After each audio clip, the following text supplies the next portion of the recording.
Hello, everybody, and welcome to the last episode of Busy Playing Something for 2024. I am your host for this evening, Joshua LaRosa, joined by he can't stop dancing in the disco, Sean Aaron. I don't know. You gave me what's that guy? John Travolta. John Saturday Night Travolta. Fever. Yeah, you gave me John Travolta vibes, so I couldn't remember the name of the movie, so I went with disco dancing. But Sean, hello. Yes. How are you? Hello. I'm good. Yes, I thought I may as well dress up for the last episode of the year because we are going to go through our awards as well later on. So I figured, I'll brush up a little bit instead of wearing just a regular t-shirt. I was going to put on the shirt, put on the suit jacket, try and look a little bit more formalized for today. Yeah, you're definitely the Jeff Keighley of the group, and that somber voice that you hear, the tones of the one and only Vincent Candello. Vinnie, welcome back to the show. How are you? Oh, it's good to be back. I feel like I should wear something fancy considering I'm a guest of sorts. I But guess, yeah.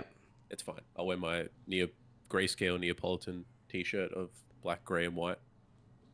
So what's been happening, Vinny? It's been quite a while. Your background's changed yet again. How have you been? What's been going on? God, what do you want to know? Personal or professional or all of the above? What I've been playing? Ooh, no. We'll keep the video game talk to a later stage. Right. Give us something exciting. Give us a little tidbit. Oh, okay. Well, I've got a new job. That's been pretty good. Oh, New role in the same business. Mm-hmm. Let's see. Got a 3D printer, so that's what that big box is back there. So I've been 3D printing some stuff. it's not a fridge. It's not a fridge. It looks That's like a filing fridge. cabinet. Above it is a Bamboo Lab P1 series, not sponsored, but yeah. So I've got a nice 3D printer, which has been good. I've been tinkering a lot lately, so I've been trying to rebuild some stuff. So I'm building a little PC. I'm fixing up some old computers. An old console. An old console. Doing some hacks, a little bit of mods. Fixing up an old iPod. Look at you, So, like a Steve yeah. Jobs-esque type person. So, this is the final episode. For those who don't know, we are an Australian video game podcast. You can find us on YouTube at Busy Playing Something, audio feed, Spotify, Apple Podcasts, all those very fun things. Now, if you're there, you do discover us, give us a like, subscribe to the channel, and make sure you tell your friends that these Aussie guns are out here speaking facts and talking truth. So, now that we're heading towards the end of 2024, the festive season, some might say, you probably can tell by online discourse that we are in Game of the Year season. So what we thought we would do is go through some of our own Busy Playing Something awards. But unless you were living under a rock, Jeff Keighley did host his 10th anniversary Game Awards a few days ago at this point. Did you guys get the chance, Sean, did you get a chance to watch it? Are you up to date with any of the announcements from there? What was your thoughts, high level? Okay, I haven't seen the whole show. Mhm. I've seen snippets of the show.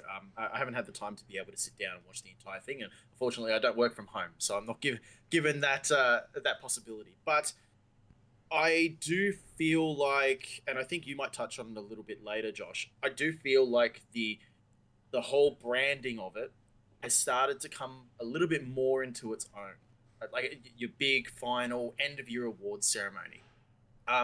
I think the split between, like talking about the news, so like the layoffs and that sort of thing, and then you've got the celebration and you've got the soundtrack. Like I know they had the live band at the start, and then having, the rumors and all that sort of stuff kind of squashed to have actual announcements followed through with the awards. So it does feel like, I think what you're going to say, like the E3 of old.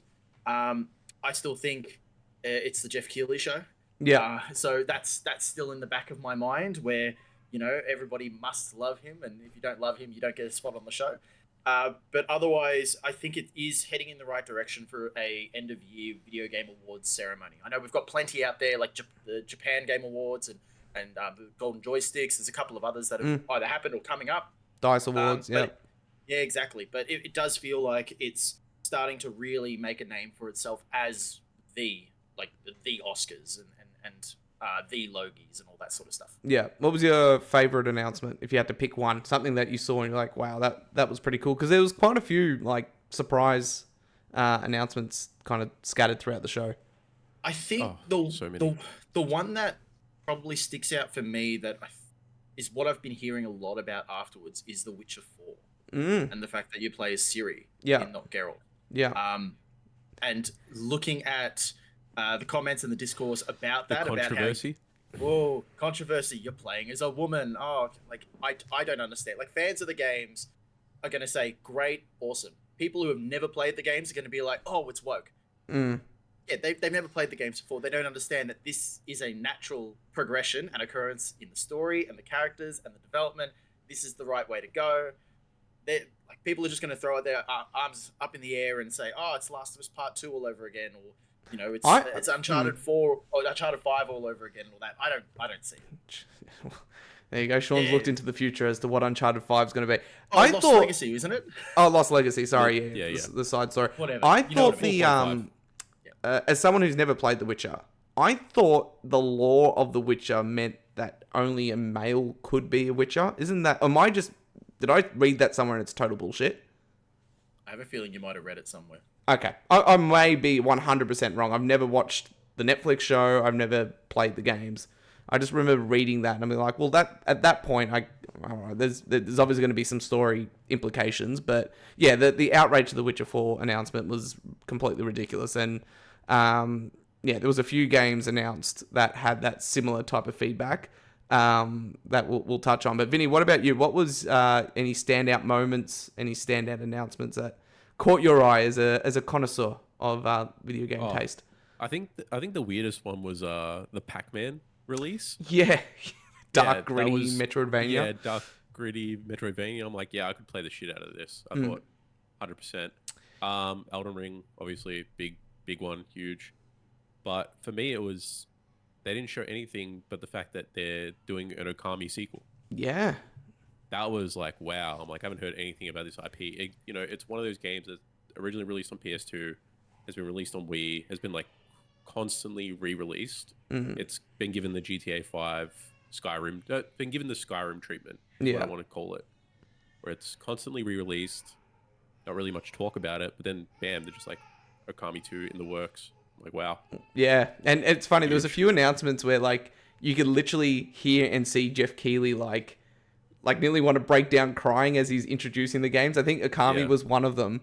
And then even the Elden Ring announcement, like he's like, please watch, and his voice breaks. Yeah. I found that funny. But yeah, they were really good announcements. I mean, Capcom is just completely in a renaissance that is, I think other publishers should be watching what some of these Japanese studios are doing. They're like making games consistently of high quality.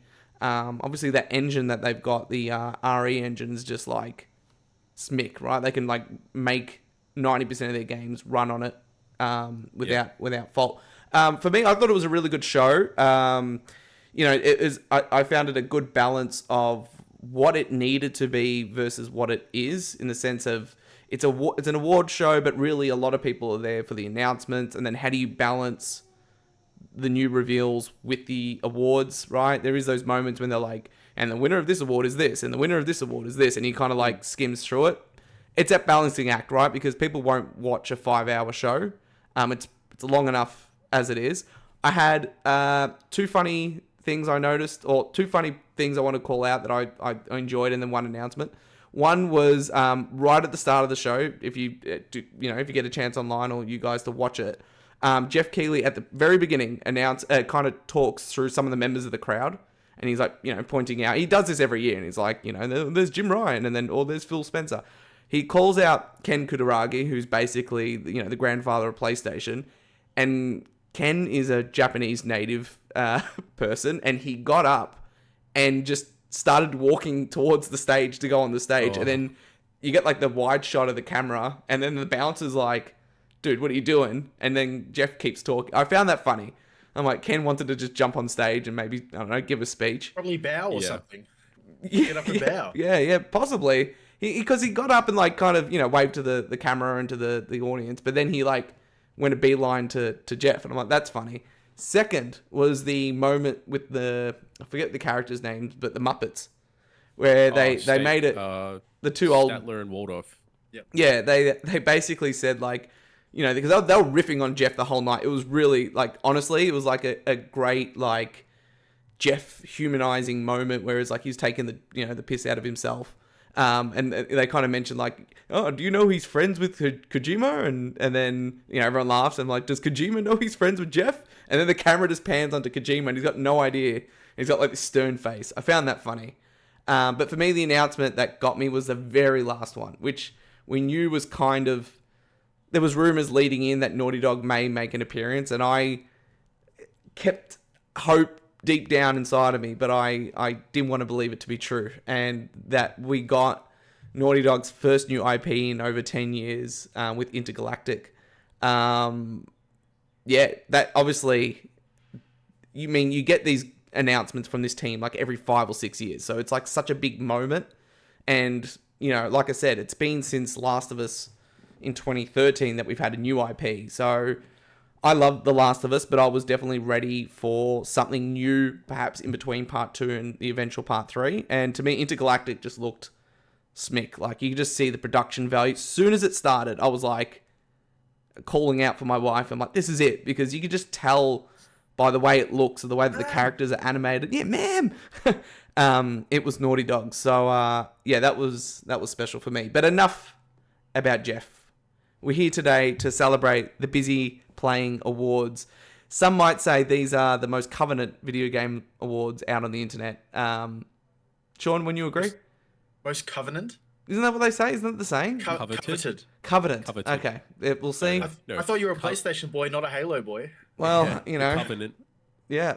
Let's fight this fight. Isn't that what he says? Let's end this fight. Finish the fight. Finish the fight. Come on, mate. Good job, Master Chief. You need to go back and play it.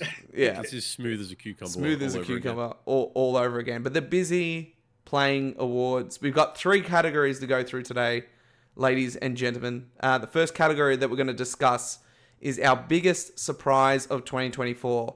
So the description for the category reads as follows. Can be a game, a collector's item, a gaming equipment, PC part, tech, etc. Something you purchased or played in 2024 that surprised you. Now, Vinny, as our guest for today's episode, we're going to start with you. What's your winner for biggest surprise of 2024? Take it away. Oof. I mean, for anyone who knows me and knows anything about me, is that one of my favorite games of all time is Hades. So when randomly, sometime during the middle of the year, they just dropped Hades 2 beta, open beta, I'm like, I'm done. I'm set. I was literally in my chat just being like, Hades. I had to go to work, and then I noticed that this thing came out while I was at work. So I had to pre-download it. Thank you. Thank you, Steam, for letting me do that. Yeah, purchased it, pre-downloaded it, played it. Phenomenal game. Just as good as the original, like different protagonist. Has 2 different pathways now. The game is so much more open. Like, and they just keep adding to it right now. It's still not in version 1.0 yet. It's still in the, you know, the testing release and stuff. But they've added like different farming and crafting elements. Still adding new artwork to it. Different, like I said, you can either go up or down now, which is like, for people who understand Hades, is a different pathway you can take instead of going to heaven or further down to hell. Yeah, wild. And so much fun to play. Like, so much fun. And the mechanics are so good. So polished for something that's in beta. Like, I'm very impressed with it. Yeah. Hades 1 launched in a similar manner, right? In terms of launching in beta. And that was for an extensive period of time. Like, I remember the gap between the beta and the launch was years, right? Yeah, I played Hades 1 in beta as well. I think that's just a super giant thing. I mean, that's the indie studio way. Like, they want to perfect it and then sell it. But you can buy it at pre-release if you want and be part of that tester.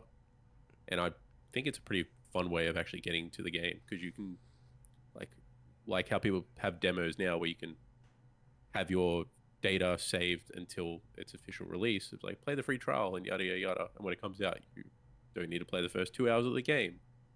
I quite enjoy that. I wouldn't play the game in beta if I had to start from zero, because that game is so repetitive and intensive but fun at the same time, where it's like, if you feel like you lose all your progress, that's a big hit to your, like, the big hit to the hours that you've lost and the hours you put into the game. So I'm going to take the surprise element was the surprise announcement. Not that the fact that the game's great, because I think you, as someone who loves Hades, I don't think it was no surprise that the game sequel was going to be. Surprise was that it just dropped. Yeah. Sean, What about you? What's your history with Hades? Have you played the original? Are you interested in the Hades 2? Yeah, I have played the first one. Not 100%, but I've played enough to kind of get an idea for how the game plays. I think it's a super solid game. Hades Super 2, massive. Yeah. yeah. Super Um, giant. Giant. Sorry, wrong team. we're all it's all super to you. Mm. I would be looking at Hades 2 probably at launch, more so than in the beta as it is. But I don't know, it seems to be one of those games. I think the first Hades turned up on Game Pass. So I kind of feel like Hades 2, when it does launch, it might even just launch on Game Pass, and at least that way, that's probably going to be my in. Mm. Because it's not a game that, like Vinny, I'll spend hours upon hours in. It's one of those ones where I'll dip my toes in, have a go, see how it plays. If I like it, I'll keep going. If I don't, well, okay, I've given it my go. I'll move on to the next game. Yeah. I think for me, like, I picked up Hades. I think I own it twice. I think I own it on Switch and on PlayStation. And I played a fair bit of it. I never got through the original game. I think for me, very similar to, like, my transition to Souls games, where it's like I had to be comfortable with dying. Because, besides Souls games and games like Hades, right, where dying is literally part of the game and that's how you progress to some degree. It's like a mind trick where for me, like in the past, before I started playing those types of games, it's like you die, it's like you failed, right?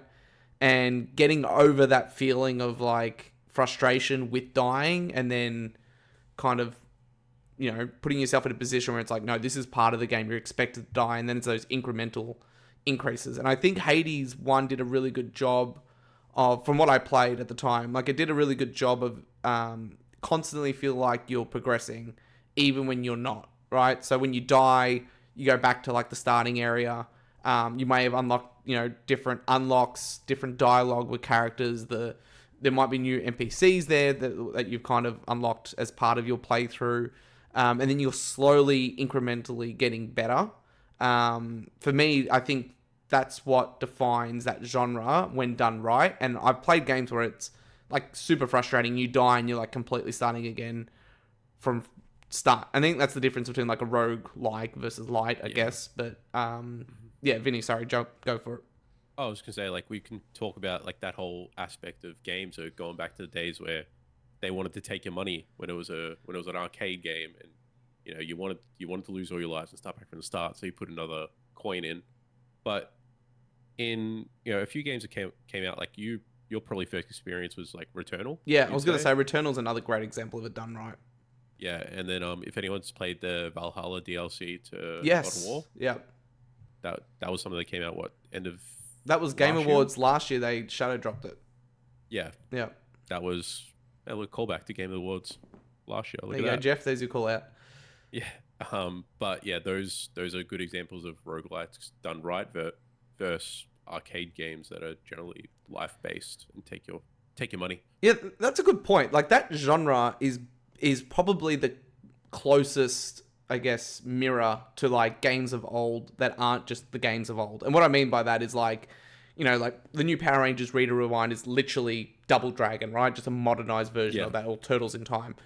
That's obviously just mirroring the games of old, where roguelikes as a genre feels like the closest to the feeling of an evolution of those games, where it's like, you die, put another quarter in and go and repeat. Sean, you're like a massive fan. I know you and I talk about Returnal a lot.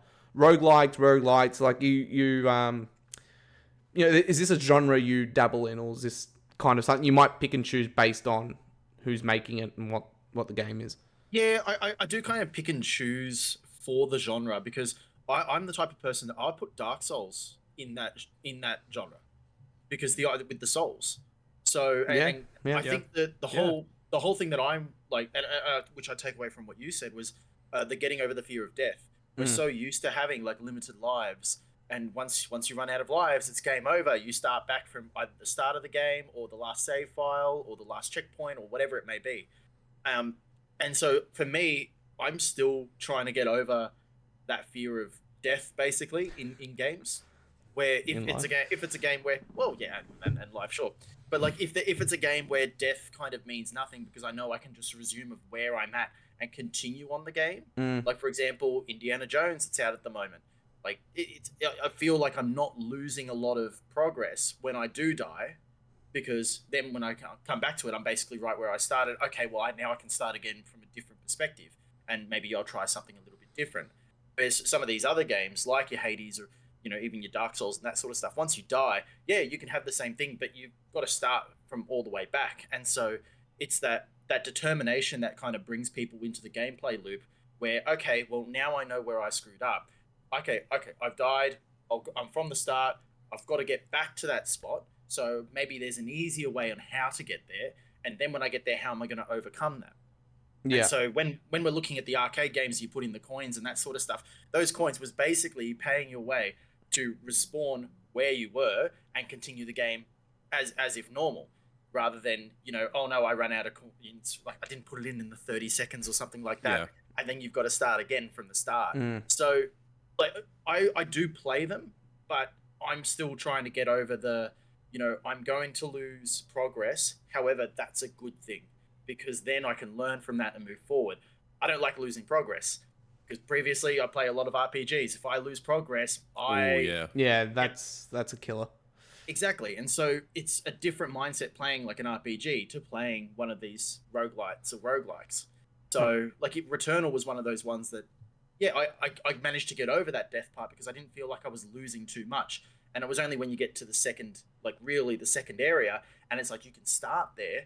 Okay, well now I've made progress. I've got my checkpoint. I feel a little bit better that I'm actually making that progress. If that was never there, and you're in the second area or the third area, and you die and you have to start all the way at the start, I probably would have put the game down.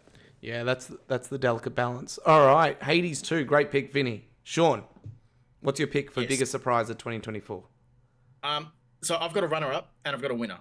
Go for Runner-up, I'll keep it short and sweet, is the Astrobot DualSense for the PlayStation 5. Astrobot. Big surprise is how little there are that you can get from Yeah, these, Yeah. yeah. and how hard it is to get.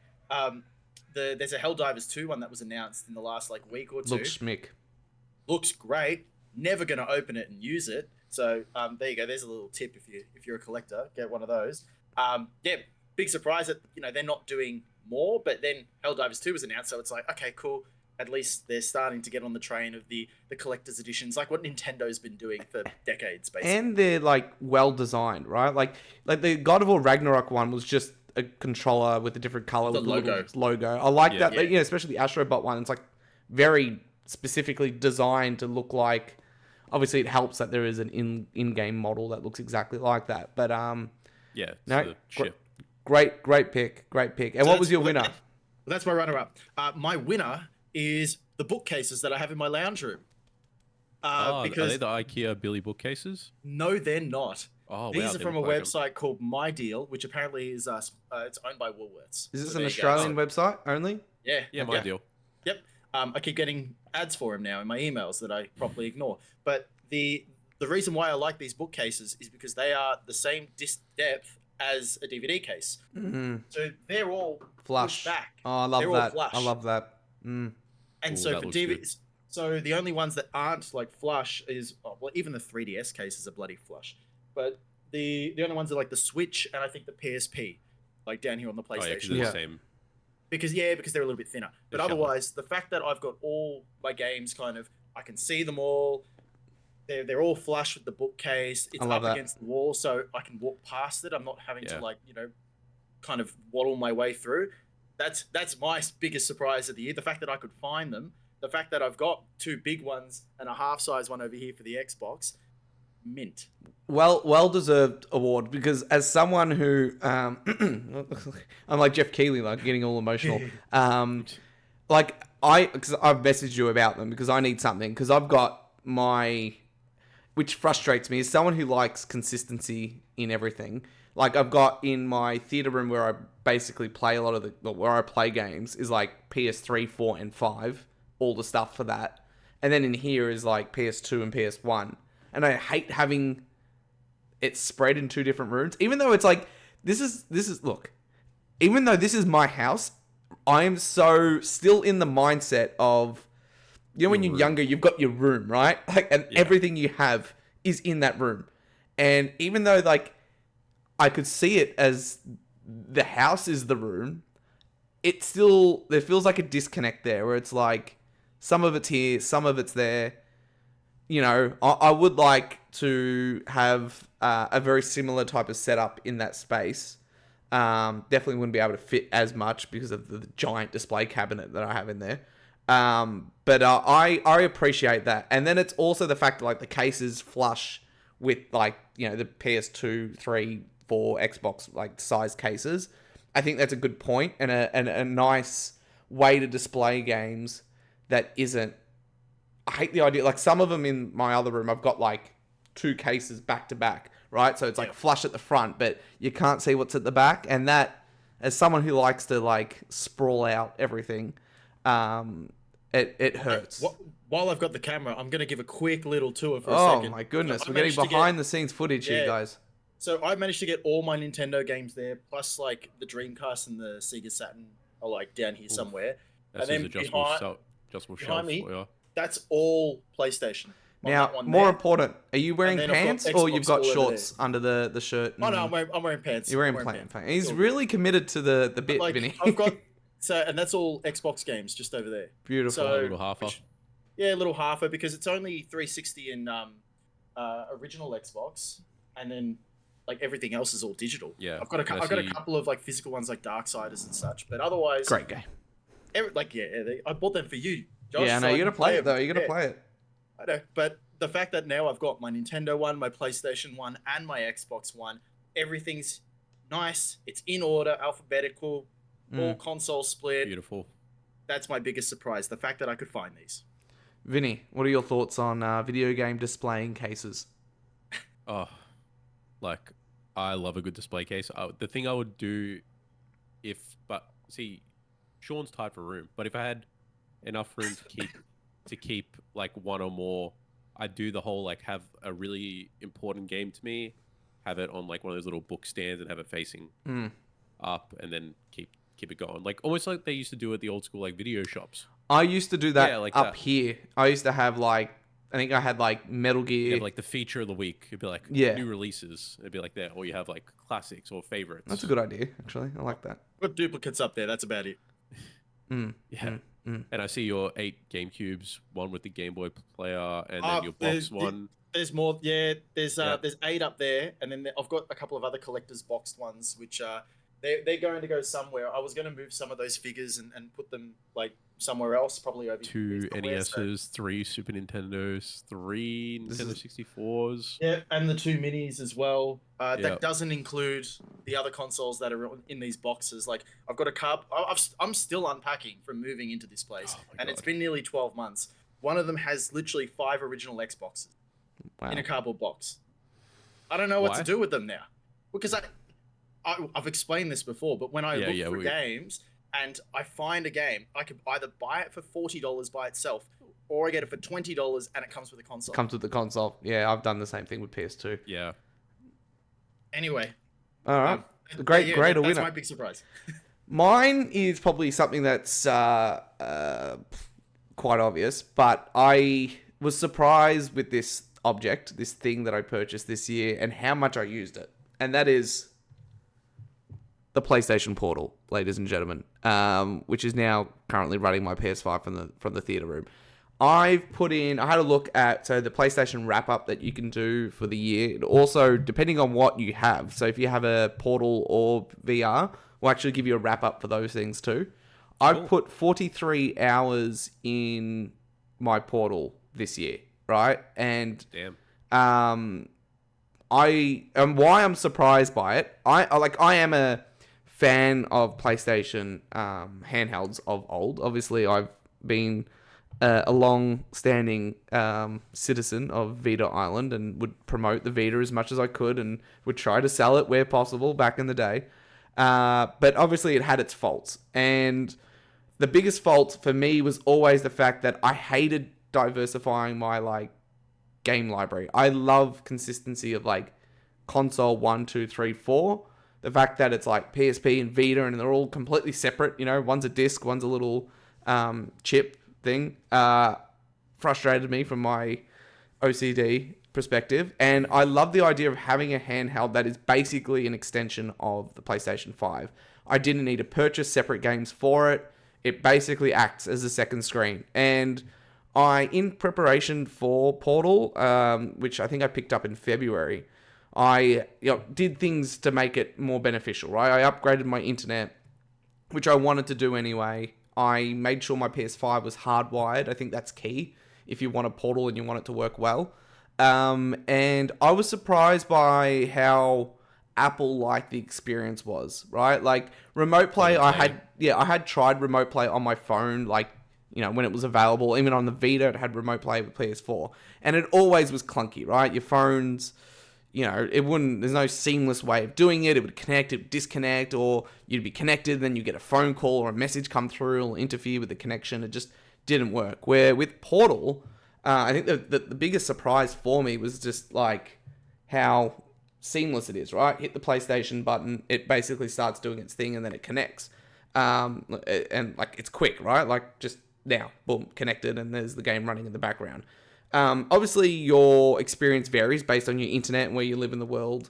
Australia is not, you know, nowhere near has some of the worst internet of some modern countries, or westernized countries. So it's not like I'm running like super quick internet, but it works well enough. I mean, there is times where it fails or it drops out. And as someone who's a father, who doesn't always have the time or space to be in front of the TV, being able to pick up the Portal, go into another room, you know, Nathan could be hanging out, doing whatever he's doing, and then I could play PS5 on the go. I basically will only use it for games that I am not, that aren't super narrative driven, or that like I need to be super focused on, right? So you're not playing Elden Ring on that thing. You're not playing Elden Ring on it, but I played a lot of Persona 3 Reload on there. Metaphor, I think out of my 90 hours, I did 20 or so hours on Portal. You wouldn't play Helldivers on there though. No, but I wouldn't play Helldivers because I feel like that's like another degree of separation, right? It's like, you know, Portal PS5 versus Portal PS5 that is also running an online game that is also using the internet.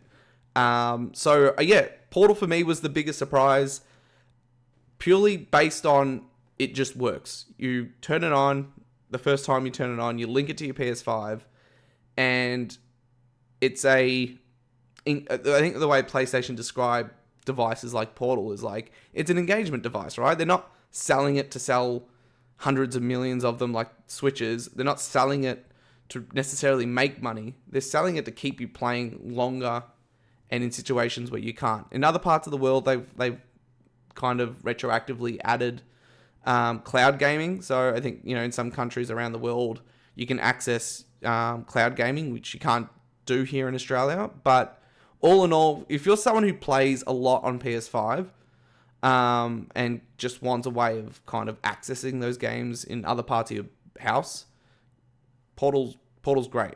So yeah, that was my biggest surprise. But have you guys used a Portal before? Have any ambitions to purchase one day, Vinny? What are your thoughts on it? So I've used PlayStation Remote Play back on PS4 days via the PC, and I've used it on PS5 to play Persona 5 because it's one of those things or one of those experiences where Persona is not a game that requires any like input latency. Doesn't really matter. No. So it was one of those games where I'm like, cool, perfect, this is convenient. I'll play it on my computer, or I'll play on, I have a little Android handheld where I download PlayStation Remote Play as well, and I played games on that. I did enjoy the experience for what it was. So games where I didn't feel like I needed the main screen and I could use it as a secondary monitor, or if I wanted something like grinding in Persona. We know how lengthy that is. Like Josh, Sean, I'm not sure if you played Persona or not, but you know a JRPG and you know the grind. Yeah. It's one of those things where it's like, okay, look, the PS5, obviously on a big screen, I'm going to be grinding for hours.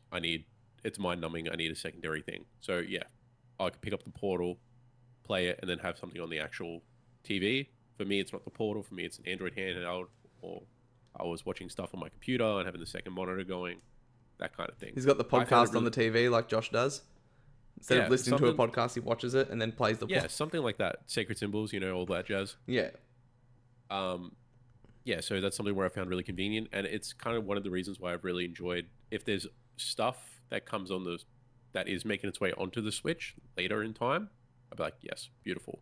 I'd rather take the time delay and then get it on the Switch. Like, I'm replaying, for example, I had Legacy of Kain running there. I don't know if you can pick that up. Yeah, I can see it. Yeah. A PS1 game, right? Yeah, but that's the type of thing that you would play on it. Like, in my eyes, right? I'm playing the Legacy of Kain remaster, and it's like, I mean, it's a PS1 game, so it's not like it's cutting edge and doing a lot of things all at once, but just something where you can pick up and play. Sean, I know you're a massive handheld guy, right? I guess for you, this is just an assumption, right? Like, you're in your place. I mean, why not just play it on the TV? I would assume is the answer. Yeah, like I can see where like Vinny's coming from. Where if you're doing something mind numbing, you're gonna have another screen or something like that. But for me, I got two TVs. I got a 60-inch and a 65-inch. So, like, even if I played my Switch, I can still have, chess world championships on one TV and a TV show on the other. Like for me, because it's just me here, it doesn't matter. So like I see the PlayStation Portal as basically the controller for the Wii U, because that's basically what it is. Except the Wii U didn't have as much distance. Yeah. Exactly. It does what it does, and like that's fine. But I found that even with the Wii U, unless I have to use the gamepad, I'd get a controller and I'd use it on the TV. So the Portal isn't aimed at me. That's not to say that it's not a good piece of technology. I think it's great for, if you need to have Coco Melon on the TV, like for Nathan. Wiggles playing? Yeah. Exactly. You can have the PlayStation Portal in your hands and you're good to go. For Vinny, if you've only got the one screen, well, yeah, having something on the TV else, like a TV show or something, while you're doing it on the handheld, that makes sense. For someone like me, because I've got both TVs and I've got different consoles hooked up, I've got a Hubble hooked up, like, I don't need to worry about having to have something handheld compared to having things on the TV. Like, the only thing I have handheld that I really use anymore now, if I'm at home, is my phone. And that's purely because it opens up and it's a big screen. Yeah. So, like, that's, like, it's not a product for me. I really appreciate it. And I think when PlayStation does release their handheld and even Xbox to an extent, and that's a conversation we've already had in a previous show. Yeah. Once they start to release their fully fledged handheld devices, and whether that's you have the same library over console and handheld, which is probably what it's going to be. Okay, I'm going to start looking at that, because it's no longer a product that I'm going to use at home on my couch. It's native. You can take it. Yeah. Exactly. I can use that on the train. I can use that, on a plane, like whatever it is. I can suddenly take that away from home. That's the big thing that gets me. And so Portal doesn't have that, but it doesn't mean that it's a bad. No, it's just not for you. Technology. Yeah. It's just, it's not marketed towards someone like myself. 100%. That's okay. Yeah. All right, we're going to move over to our second category, which is kind of the opposite of biggest surprise of 2024. Name pending, but we've just got it as sort your shit. All right. So this category is for a game, a publisher, hardware maker, franchise, piece of tech, etc. that launched this year that disappointed you. Consider why and what you would do to change it moving forward. Now, Vinny, we started with you before, so I'm actually going to go to Sean. So what's your sort your shit? I feel like this is the most obvious elephant in the room, but it has to be said. I think I've got the same one. So I think we might all. No, Josh will be something different. It'll be completely different. It's Concord. Oh no, different. Okay, Concord. Well, it's kind of sorted, hasn't it? It's gone. Yeah. Well, okay. So that's the issue with Concord. It's sorted. We had an entire podcast about it, so I'm not going to rattle off too many things. You can go and watch that on our YouTube or listen to it on Spotify, Google Podcasts, Apple Podcasts, or anywhere else you hear us. But there you go. There's a plug. But the one thing that I would do moving forward to improve it, say, is if I was to launch a game like Concord, as I was PlayStation, and it's a character-centric, 5v5, 6v6 Overwatch clone to an extent, with solid gameplay, but no characters that people are related to because they're not relatable because everyone just thinks it's Guardians of the Galaxy Plus, I would wait. I would keep it going for 3 months. See what happens. We saw the same thing with Redfall for Xbox, where the vampire shooter. Yep, just let it go for a little bit, see what happens. If it still stays low and it declines, okay, by all means, pull the plug. You're done. You've invested your time, all that sort of stuff. Fair enough, move on. But I think they gave Concord what, a week, 2 weeks? 2 weeks. 2 weeks. 12 days, I think it was. For a major AAA title as an online game, giving it 2 weeks is effectively opening the doors to your business and then closing for your lunch break 5 minutes later, and then never reopening. It doesn't, like, I get, yeah, I know there's reasons why they did it, and fair enough, but if they've invested that much money into the marketing, into the development, into the production, they purchased the studio. 100%. They did everything for this game. They built it up as the next big thing. Yep, fair enough. Okay, the marketing was over, like, a lot higher than what the game was actually going to output. Yeah. But I think be patient, give it time, let us shit on it for 3 months, then pull it. Just don't go two weeks and then see you later. Yeah, I think pulling that's it the 2 weeks is ridiculous. It's a move. It should have been at least till the end of the year. See what happens. Yeah, that's what I Like, think. But I gave a lot more of my thoughts on the other show. But yeah, Vinny. I was just say, like, yeah, a dead game's a dead game, but you didn't give it a chance to even have a resurgence. Like, there are so many games that, like, people, you think about, I mean, this is circumstantial because it happened during COVID, but Among Us got huge years after it got released. Yep. Like, massive. And it's just one of those things where, like, a streamer picked it up, or people realized that it's a fun game to play where you don't really need to be a gamer to play it. Like, obviously, Concord's a different avenue, it's going to be different, but all they needed was someone to really, like, I think streaming is such a marketable avenue that Sony is something where they're new enough that they can go down. Nintendo's old school, they wouldn't appeal to that. But if they said, hey, here's a top streamer, we'll pay you to play this game, I feel like they could have generated a lot of marketing in itself. Yeah. But they just didn't give a chance. They did the marketing in terms of the old school media marketing, trailers, commercials, posters, signage, but they didn't really try and sell the fun aspect of it. They tried to sell the game. They didn't try to sell the fun that you could have playing the game. At least change it to free to play. Like that, yeah, we thought that might have been what their plan was when they took it offline, because initially they just took it offline, right? And then we thought before they announced the closure of the studio, we thought, well, maybe they're kind of restructuring the game to make it free to play. For me, as someone that obviously follows PlayStation quite closely, I don't necessarily think anything could have been done to save the game. Like, I think it was one of those things, it came at a peak point of woke culture discussion online and the discourse around the game. Like, for me, it was the moment we saw it and I saw the reaction to it, we knew, and Sean, we said this very same thing on the show, right? It was looking like it was dead in the water. Based on just pure reaction to the art design, the character design, the way that the game presents. And a big part of a game is the way it plays and the way that it looks and the way that it sounds, right?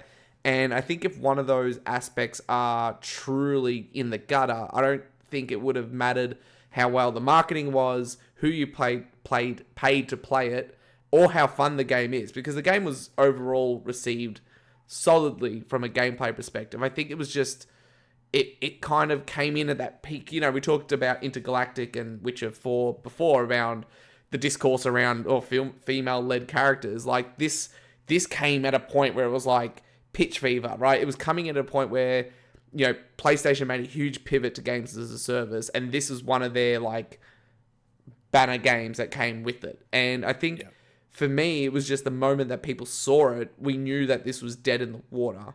I think what I would have done differently, or what I think Sony, and I think they are going to do it, I think in their financial call post-Concord launch, I think Hiroki Todoki, who's Sony's CFO, mentioned that they want to do like more, like, he called it like gate checks. And what he meant by that is like, and I think this is very important for online games, and it goes back to what Vinny said with Hades. anything that requires online player bases, games as a service, things like that should do the whole, we launch in beta, we get it out in the market, get people's feedback, get the vibe, get the feeling of the audience, because it was clear when it launched, it was done, and there was nothing that you could do to come back from it. Like, I think the reason Sony was so quick to take it off the market is I don't think Sony wants that stain on their brand. We got to remember, they didn't just cancel the game. They recalled the game off shelves. Yeah. They had people return it who purchased it physically. This isn't like, I don't know, Foam Stars going offline after 6 months or a year or whatever. This is literally like blink and the game's gone. You never owned it. You never see it. You can't buy it. You can't pick it. You can't pick up a pre-owned copy from EB Games. It's gone. I don't think they wanted that stain, quote unquote, on PlayStation. I think they realized after the fact that there is nothing that can be done to save it. They probably did have the discussions around, all right, let's pivot, let's make it free to play, whatever. But when you have a AAA game released from Sony, there's a certain expectation on player base. Like, you would have thought there was a hardcore PlayStation base, people like me that would pick up a PlayStation game purely based on it being made by Sony's first party. And to have 700 concurrent players at launch, on Steam, respectively, is probably going to be higher on PlayStation just based on the audience. But then again, Helldivers had more people playing on PC than on PlayStation. It was clear that it was done, right? And we'll jump to me because my winner is. Well, go. I got two things I want to say because I want to leave Concord in 2024. Yeah. There's two last things I want to mention about it. Oh yeah, I got 1 point as well. Go. Yeah, perfect.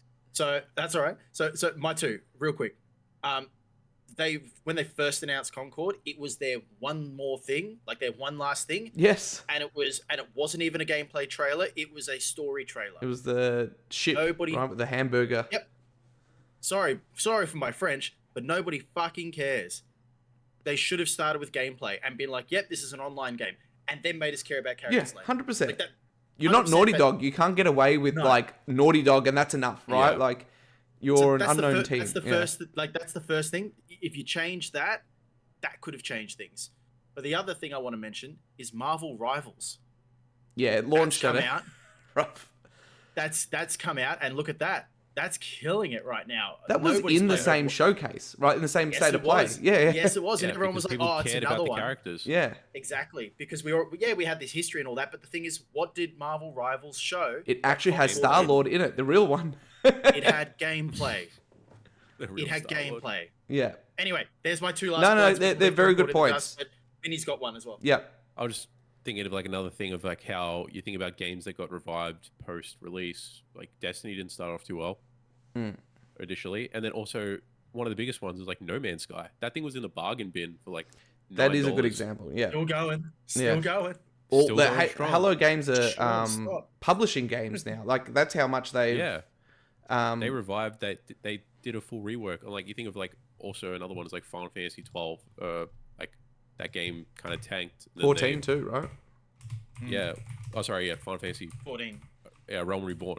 Yeah, because they did that. The online, it wasn't doing too well. They did one campaign, absolutely obliterated the story. A Realm Reborn came out. Like, Yeah, but they're MMOs compared to a team shooter. MMOs, yeah. But I think there's potential to salvage if they looked at examples. But like you said, tarnished, like a tarnished brand. They didn't want that. They're just like, get rid of it. We don't want it. We'll just. It was take the the L. laughing stock, right? Like, it was the laughing stock. But I think the thing that made it worse was like because they took it off after 2 weeks, they almost admitted defeat. Yeah. If they didn't take it off, if they took it off at the end of the year, it would have been dead in the water, and no one would have felt like it was a Another failure. Redfall, But whatever. yeah, exactly. It would have been like whatever, because video games these days, stuff gets released every day, pretty much. I mean, whether it's AAA or like AA or an indie, everything gets pretty much every day something gets released, and it's so hard to keep track of everything. It would have just got lost in the ether. Yeah. The reason I wanted to jump in next is because mine is linked to Concord, but wasn't Concord, and that was actually PlayStation in general in 2024. I think for some of the high points with like Astrobot and Final Fantasy. and some of the third-party deals that they had with Final Fantasy and even second-party with Stellar Blade. I think this was a year of change, a year of learning, and a year of somewhat failure, right? That they need to come back from. And I put together a bit of a list when I was kind of sitting down and going, all right, how can I justify this, right? Right, it's not justify, but how can I explain my reasons as to why I feel that they're a bit of a shit show in this year, right? And this is coming off. For you.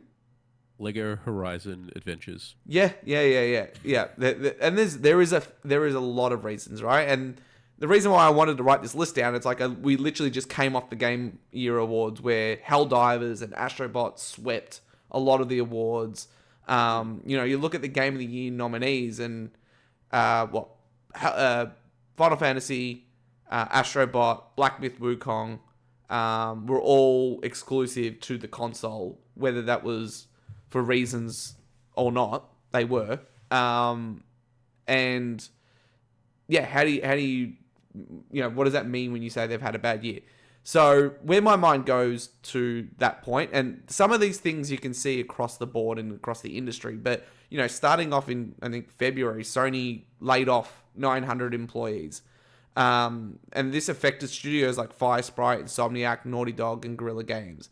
They cancelled and closed London studios who were working on one of their games as a service.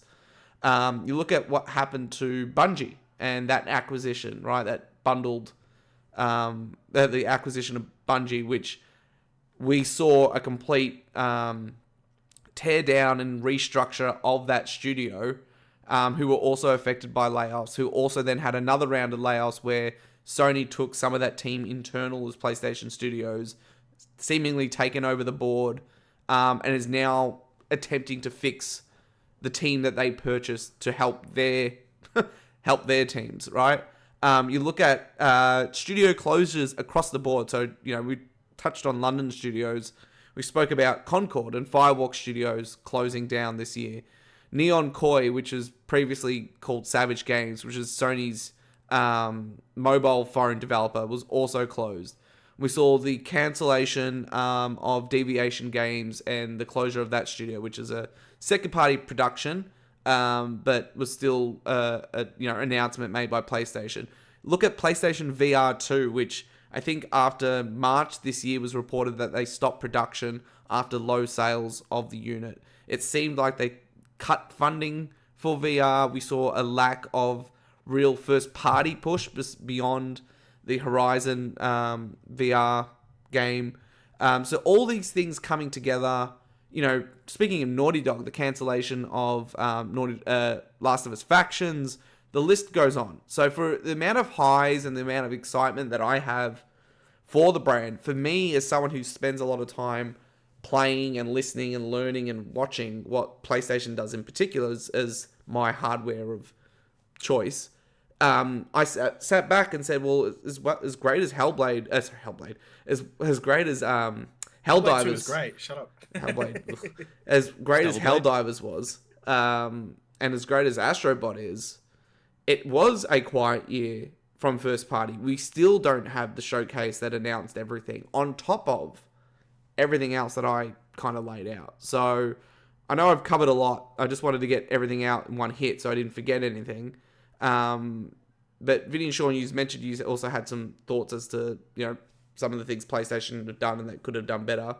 Sean, we'll start with you. What are your thoughts on that pick and your thoughts on the situation itself? Yeah, it's funny because we're talking about when we're looking at PlayStation and Xbox and doing a comparison, which everybody loves to do. We shouldn't, but everyone loves to do. PlayStation's still ahead. Yeah, really. Regardless of everything I've just said, it is true. But, right? Yeah. Like it's like when you're looking at the Australian cricket team. Steve Smith's in the worst batting slump of his entire life, but his current average is better than the other top 3 batsmen, like for their entire careers. Yeah. Like that. It's like the best in the world is still best in the world, but the margin's just that little bit smaller. I think the biggest thing that PlayStation really slipped on for me personally is the VR. Yeah, because I remember you mentioning that. I was an early adopter. I've still got it here. I think there's so much that they can do. Yeah, you could say the same thing with like Xbox when they had Kinect and PlayStation iToy and all this. But this was a lot more expensive. This is a lot more expensive, right? Yeah. This is the same cost as another console, basically. And it's something that I've really wanted to spend more time playing. But I've found like every time I'm looking at, okay, well, what games are coming out? It's always, okay, third-party indie titles, which not taking anything away from them. But where is the support that PlayStation promised for first-party titles besides Horizon? We got the Star Wars like Galaxies one, like which was $120 at launch, by the way. Still $120, I'm pretty sure. I don't think it's come down in price, and that's digital. So, like, what is PlayStation doing? Are they going to have a Last of Us one? Are they going to have a God of War one? Are they going to have like? Do we have to rely on this Batman Shadow? Yeah, like Arkham Shadow. Like, and that's not even on PlayStation VR. That's just a MetaQuest exclusive. No, the best thing about the PlayStation VR this year is the fact that you can now get a cable and plug it up to your PC. Yeah, and I think they're working with Apple to use their controllers for the Apple. Yeah, but why? Because they're like, we need to make more games. Someone needs to use these things. What's the point of the hardware if you don't have anything to play on? What's your thoughts on, like, I remember when VR2 was being spoken about, they kind of alluded to the fact that there wouldn't be VR games, that games would just kind of, similar to like, how the Xbox handheld or the PlayStation handheld's not going to have a separate library of games. It's probably just going to be the same games running on it. Like, I would have thought a solution, which may not be possible. I'm not a developer or an architect or a engineer, but the idea of like having a VR, not a VR version of the games, which is possible. Capcom did a really good job with the Resident Evil games, getting those running in VR and having them be their own experience, but still being the game and working really well. Similar to that, having, versions of particularly first and second party games running in VR. And what I mean by that is like not playing Stellar Blade and you're literally like in Eve's view and you can look down at your breasts. But more in the sense of like still playing it as a third person action game, but somehow being more in the world. You know what I mean? Maybe your field of view is bigger, the way that you can interact with cutscenes, just making it so that, all right, you're not getting, because I get your point, there should be VR games and there needs to be support for it. But at least at a minimum, if you have the headset and Sean wants to pick up and play Last of Us, which he should, he can at least play it in a way that's going to be like super immersive, right? And have your 3D audio, the dual, your vibration and all that stuff going on. But also just being able to play any game and have it work in some way, I thought would have been an interesting solution, which still would have made a problem that you spent, $750 plus on something that you could just not need or use. I can see where you're coming from. Like, on the one hand, you've got some games that do have a VR version. So, for example, Drive Club got a VR version. Yeah. Even No Man's Sky. Gran Turismo's got it. Yeah. Yeah, Gran Turismo's got it. So, I think when you're looking at a game like Last of Us, for example, or even Horizon, it's not about incorporating VR as VR. It could be a case of you're using the controller, but instead of like the first VR, so the first PlayStation VR for the PS4, but when you played VR and you were playing a regular game, it looked like you were looking at this big IMAX screen. Yeah, something like that. That was it.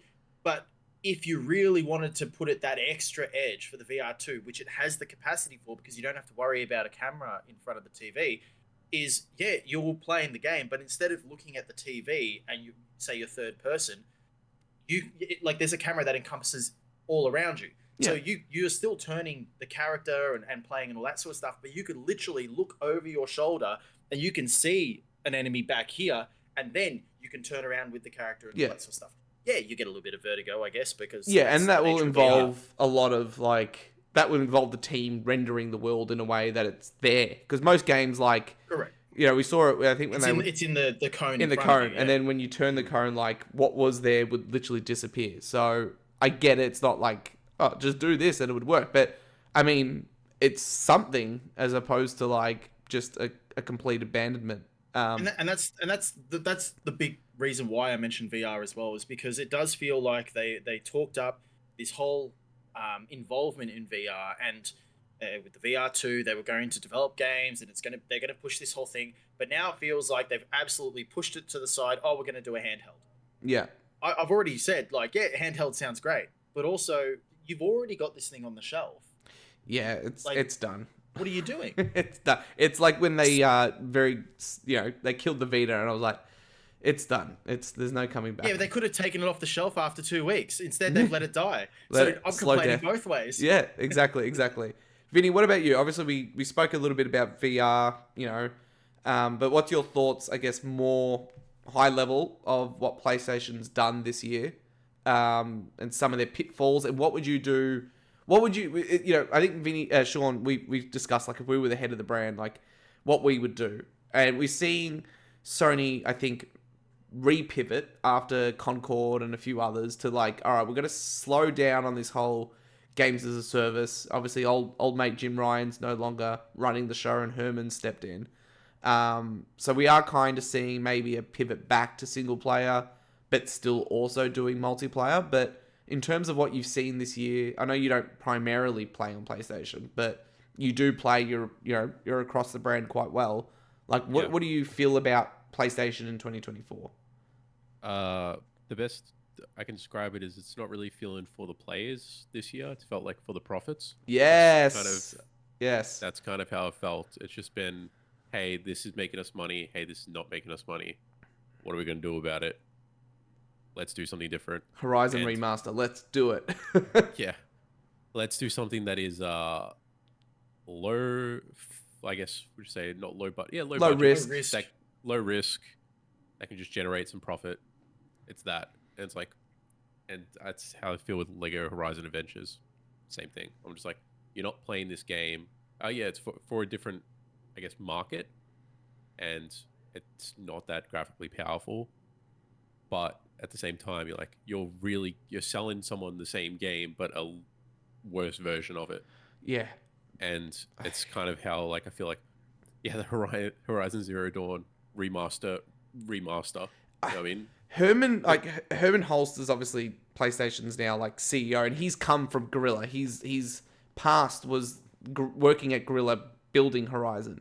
But this frustrates me to no end. The remaster? No, the obsession with Horizon. Like, I think Horizon is good. It's fine. It's not in my top 10 PlayStation 4 games. It's not, in my eyes, on the level of, like, a Ghost or a Last of Us or an Uncharted or anything like that. Yeah. But the insistency of, like, all right, Horizon 1, Horizon 2, which is fine. Horizon 3 is probably in development. Okay, that's fine. All right, we're going to do Horizon VR. We're going to do Horizon 1 Remaster, which, don't forget, also had the free patch when PS5 launched. So it was already running at 60 frames and looked fine. But now we're going to remaster it again and put it in Horizon 2's engine. All right, we're going to do the rumored Horizon multiplayer game. All right, we're going to do the Horizon MMO. We're going to put Aloy in Fortnite. It's just like, enough. Stop trying to sell me Horizon. Stop making fetch a thing. It's not going to be a thing. Yeah. I didn't want it the first time. Yeah. I don't want it again. They're trying to... Enough. I feel like they're really trying to make the next mascot for PlayStation. They're trying to make the next Crash. They're trying to make the next... Nathan Drake. They're trying to make the next... Nathan Drake is the one I was going to allude to, yeah. Yeah. But Astrobot's already there. Yeah, and I Astrobot think... is the face of PlayStation 5, and he came out on release, the PS5, with that demo. Yeah, and I think the only counter to my own thoughts and what you just said there, Vinny, as well, is it's like Horizon's like the Avatar of video games, where it's like you talk to people and it's like, I'm over it, but it sells 20 million copies and outsells most games, most PlayStation games. So I guess they're kind of looking at the numbers and being like, people like Horizon, right? Because it does sell, but it's also like this clear, for me, it feels like a clear bias to like Herman Holst being like, no, like put Aloy in it, or no, let's push Horizon. But is it selling because people like it, or because it's being pushed? Yeah, that's a huge. that's like a chicken or the egg thing, really. Well, like, because the big issue that I have with not Horizon, but the commentary around Horizon is the fact that yes, it's a female-led protagonist. Like that's the Oh, idea I of don't it. care about that.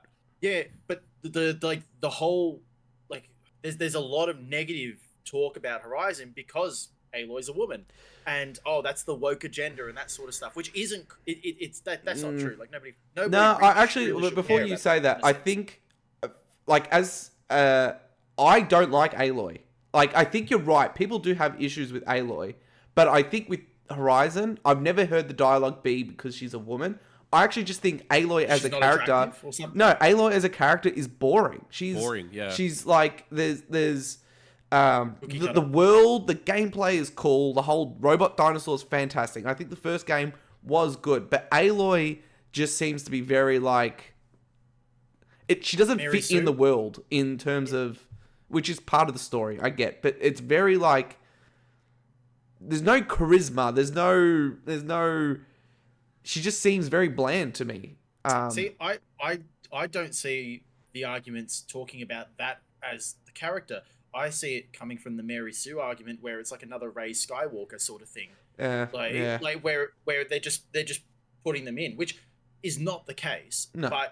But that's Rey such a Skywalker's her own terrible exactly thing. yeah, but but that's such a vocal crowd when talking about these games that now all of a sudden like I feel like that conversation is no longer about the characters themselves, like the games themselves. It's about the characters just because of arbitrary things that they don't like. Yeah. Like at the end of the day, as you said, Horizon's a good game. Sure, I haven't finished it. I still haven't even gotten out of the open area because I found it boring. Right? Yeah. But like that's because I found the game boring. Nothing about the characters or anything like that. But now Interesting. all of a sudden I need to catch up on, you know, Horizon 2 and Horizon Remastered and Lego Horizons And the Prime show. That's yeah. And I've got Aloy in Fortnite. Okay, cool. Like, so what? Like, Yeah. yeah. I think Anyway, the funniest thing is like when I think about Horizon when it came out, it's like Breath of the Wild just came out at a similar time, like the original Horizon. that and too. then, like, Yeah. and then you think about that, and it's like Link is arguably the most boring character of all time. He doesn't say or do anything. He's got actually no charisma. He's got facial expressions, and that's it. But the gameplay and his legacy is what sells that, like that market. And then you have someone who's granted a fantastic open world, similar vibe, definitely like at surface level, similar vibe to Breath of the Wild. Not as you get deeper into it. There's obviously two different things. But if the character is also boring, but the other character is arguably boring, but has 30 years of games, you're probably going to go with the latter. How many conversations do you have as Link in Breath of the Wild? You don't talk. That's the point. Exactly. Aloy talks a lot, and there's a lot of dialogue. And I think, like, the first Horizon I enjoyed, I think, much more because you think about it at that time, this was the Killzone team pivoting. This was something new. It was robot dinosaurs. Like, that first reveal of Horizon cool. Forbidden West was awesome. It was fantastic. And the first game, I think, is really good. But a lot of why I liked it was the gameplay and the world and the story it was telling. I just don't think Aloy as a character is very, like, memorable. And for a character that appears in so much, you would want that person to be memorable. You know what I mean? The outfit's memorable, at least. That's what. Yeah, like she's like, iconic in terms of the red hair and the design, 100%. But like there, like characters like Ali or even like they're just like more. I think I can hear her voice. I can describe the character, right? Where it just seems like Aloy was always just like very cold to everybody, regardless of the situation she was in. If it was happy moment or sad moment, she was just stone faced. I can't tell you a single quote from Nathan Drake though. It's because you haven't played Uncharted. You need anyway. That's another discussion. I have played Uncharted. Sully, Drake, no. Anyway, but yeah, that's any final thoughts on that PlayStation 1 before we pivot to Vinny's pick for Sort Your Shit. Oof. Go for Nothing? it. All right. let's pivot. All right. So really, I've taken a different approach to this. You can take it any way you want. I got a runner-up and a front runner is what I'll call it. So, and they're not really things that have released this year. There are things that haven't released this year.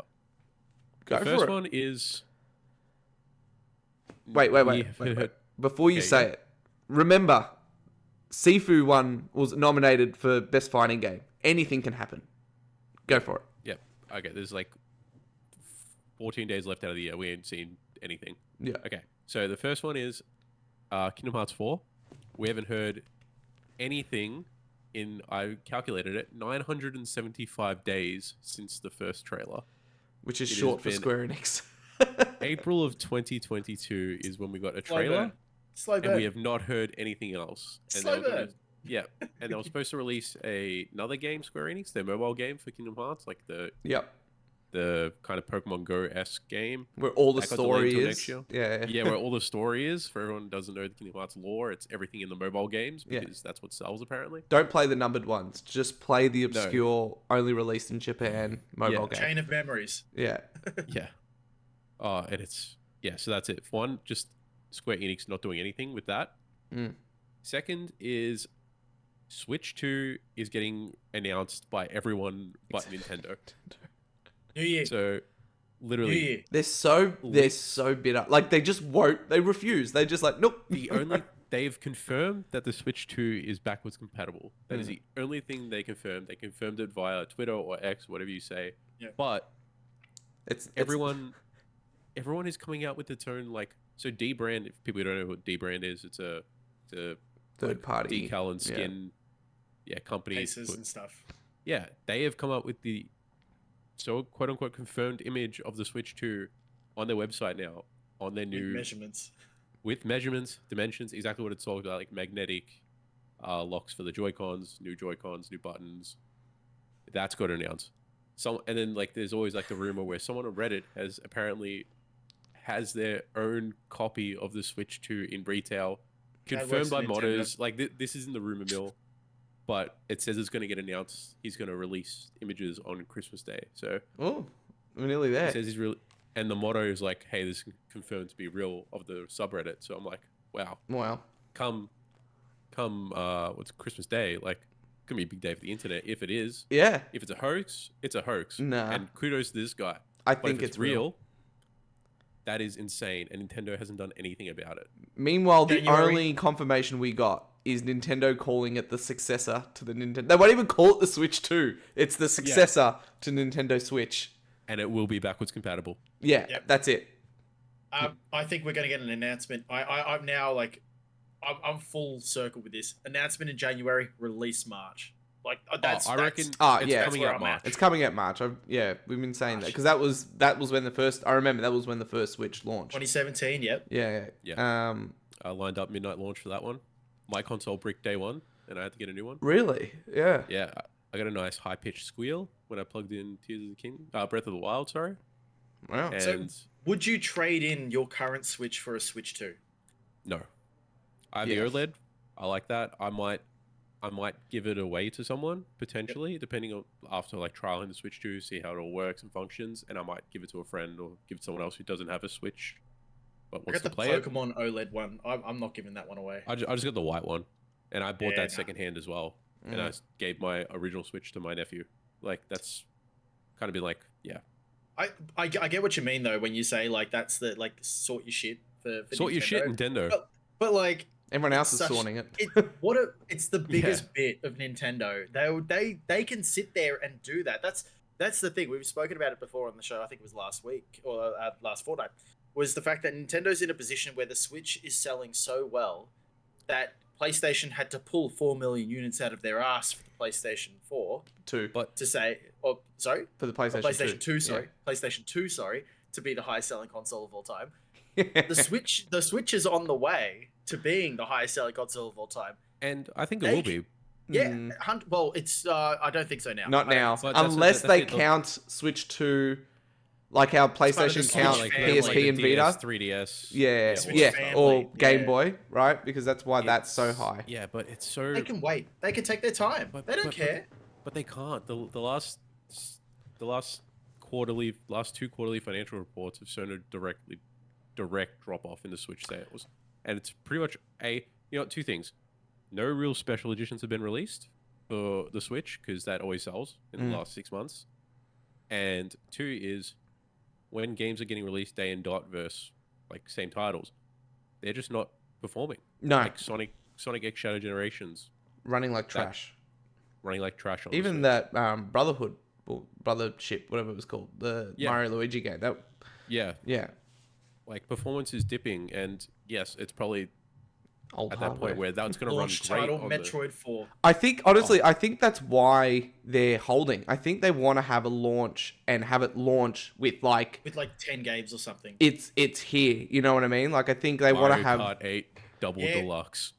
GameCube HD. 2.0. They're gonna have a selection of games that we can't say no 4K. to. and they don't want like the PlayStation situation where it's like you can't find it. They want to be like, or even what happened with Wii. I think they want to. I think they're just literally stockpiling stock. I think that's all it is. Yeah. I think they've got a few games ready or nearing completion or ready that they're like, all right, we want to just stockpile these things, and everyone's going to want this thing day one, and we want to be able to sell as many as possible. We don't want the whole, shit, not in stores for 6 months or whatever. Yeah, and I think it to be true. And also for the record, like I haven't played Scarlet and Violet yet, so I know the performance is terrible, and I want to play it on a better now. performing handheld. And I know the Switch 2 is going to do that if it's backwards compatible and it has way better CPU and GPU and RAM. Yeah. Like, why would I not play it on that? And Actually, the rumor. here's- Oh, sorry, Sean. Go. No, you go. And the rumor. Yeah. All right. So the rumor is kind of like the Switch 2 is nearly like from a power perspective, like closer to like say a PS4 Pro. Yeah. There's which is also fine. that to take into account, right? Like the they're probably finding, oh, hold on, these games are taking a lot longer to make or requiring a lot more time and money as they grow, right? Like, you know, we saw it from PS3 to PS4, now PS5. It's like games are taking longer and longer. Millions of dollars and billions of dollars. Yeah, and Switch games are probably still being developed for like $50 million or even less probably for some of their games.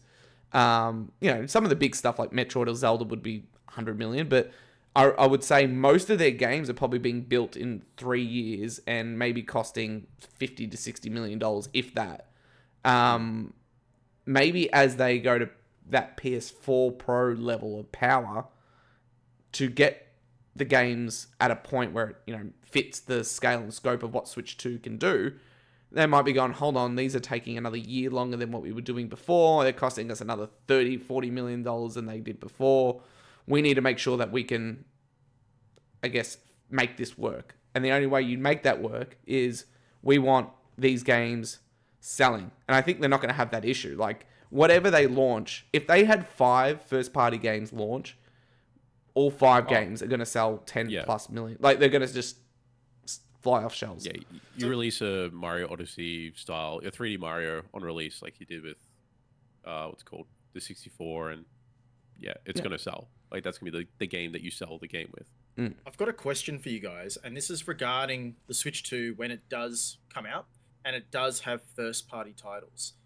Do you think that those titles will initially, and they've done it before, and PlayStation do this, do you think they'll initially release a Switch and Switch 2 version? A bundle? Or, well, no, just As in you can buy it. Breath of the Wild, you can buy it Wii U, but you could buy it Switch. Or do you think they're going to be like, okay, well, we know that this is backwards compatible. We know people are waiting. We haven't really sold that many Switches. It's only available for Switch 2. Trade in your Switch. You'll be able to play your old Switch games, but the new games are only Switch 2. Do you think we're going to get that cut off like straight away when launch, 6 months in, 12 months in? Because I feel like that kind of hurt PlayStation at least, but they needed to do that because they couldn't get that many consoles out there. Where do you think Nintendo sits in terms of having a game release either both Switch and Switch 2 or just Switch 2, or like what do you guys think? I think this is the first time ever, well, other than the Wii U, but when they did games for the Wii U, they just came out on the Wii U. You know what I mean? That's what I'm thinking. And I think that's how it's going to be, because that was the only point of preference that they could do backwards compatibility. Yeah. And it was the Wii U to the Wii, and only games came out of the Wii. And I reckon they'll do a cut and dry. If they wanted to release, they could do the multi-developer style, what they did with PS3 and PS4, where it was like Assassin's Creed got a certain PS3 game and then it got a certain PS4 version. That's what I think. Or same thing with Twilight Princess to the Wii to the GameCube. They had one was completely mirrored and flipped and optimized for the Wii, where one was GameCube. I don't think they're going to do that. I think they're just going to go, hey, what Sean said, day and dot, is what I hope, because the reason I hope they're doing that is because they don't need to optimize for a 8-year-old console, and they can just optimize for something that's going to look new, shiny, and bright and clean and perform better. So optimize for what you got. The technology's there. They're taking a while to do it. If games are developing only for this console, I'd love to see just a straight cut and dry. This is what's happening. PS3 to PS4, it's just like you're done. You're done. Yeah. You reckon the same thing, Josh? I agree. I think there's going to be some crossover for stuff that's already announced. I think third parties. And I think for third parties, you're still going to continue to see Switch support. But I think Nintendo are going to want Switch 2 to be selling on pace, if not further than the original Switch. So they're going to be more incentivized to just cut it. And I think Nintendo are also in a unique position where like the attach rate of games, regardless, is high. So like as much as like Ratchet and Clank or Returnal sold less based on the PlayStation 5's install base at the time, like as Switch grows, it's not like those games they stop selling. Like Returnal stopped selling, right? Even though we're at 60 million PS5s, 65 million, Returnal's not like also selling with that growth. Where Nintendo has this like weird special ability that as the consoles continue to sell, people will then go back and pick up the games, right? But I think we'll see a blur, right? Like, you talk about Metroid, maybe Donkey Kong, the remake of Country, or the port of the Wii game, like that will be running on Switch and Switch 2. But I agree with you guys. I think they need to just very quickly say this is just running on Switch 2 based on power. Like it's too old of a technology. And I don't think, they could just continue to support the Switch and make money because people will buy it. It's got a big install base. But I don't know. I just feel like the games that they're going to develop is going to run to a point so badly on Switch. I think you just let Switch live as a third-party indie, select few games launch on it, but Nintendo's focus is to sell Switch 2. Yeah. Okay, so you don't want a 3DS new 3DS schmozzle that they had. Like there was new 3DS exclusive games, but it was the same console, and it just created this blur of like you need a new 3DS for this game only because it was a mid-generational leap, but there was not backwards compatible. And it's opposite. Wasn't it like Xenoblade Chronicles, and that's the thing. It's opposite. Where instead of having like 95% of your games being new 3DS, and it pushes you to buy one, it was the opposite. It was like select few. So it's like, well, it was like, why did I even need it? Yeah. So here's the last question on the Switch 2 before we do move on to category 3. Last category. When the Switch 2 does release, let's say it releases March next year, what games do you think will be launched day and date on the new console? And what price do we think this thing's going to cost? Your price would actually be interesting as well. So I'm still thinking Australian wise. I'm thinking the 80 to 90 range. I don't think it's going to be $100 range. I think a game. You're talking about games or the console? Okay, a game. I'm not talking about like price for console. No, that's I think price for console is at least 600 to 700. I was going to say 550, 599. Yeah, I'm thinking 700. I think compared to what the Switch is currently selling for at the moment. Australian for those listening. Yeah, online. Australian. Yeah, yes, well, we are Australian, so you'd assume so. But games wise, yeah. What games do you think will launch day and date? Now, there's talk about Metroid Prime 4. Do we think that that's going to be there? I think that we're going to get, and this is controversial, I think we're going to get Super Mario Odyssey, but it's going to be like a deluxe version with like an attached, like with like an extra DLC that's kind of like Sonic Generations, where it's like your Sonic Generations, your Bowser's Fury, Super Mario Brothers, 3D World, Bowser's Fury. So I think like Mario Kart 8 Deluxe. I think we're going to get. You're going to get Super those. Mario Odyssey be with like a little extra. Yeah. Like running at 60 Odyssey frames. Yeah, but not Odyssey 2. Whatever. I think we're going to get the first game with a little bit extra. Oof. I think we're going to get like with everything. You're gonna get your ports, but I think Nintendo have got like 2, maybe 3 games that we don't know about that will launch within the first 6 months, and I think one of them would be a 3D Mario. Well, Yeah, what about day and date though? Day and date. I What do think you reckon? could see a 3D Mario.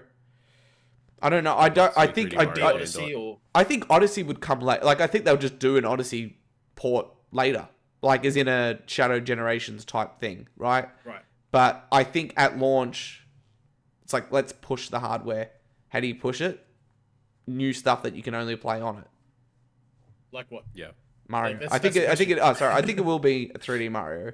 I think you'll have one bleed over game, which may be Metroid, in terms of like it's kind of already announced on Switch, and we'll have it there day one running better on Switch 2. 1 or 2 like only on Switch 2, and I think that is a 3D Mario, and then the third one I don't know what it could be anything, but yeah, Vinny, what are your thoughts? I think they need a new Mario Kart, and if they released that day and dot, it would just sell so much. Like It's done. personally, It's done at Tour. that point.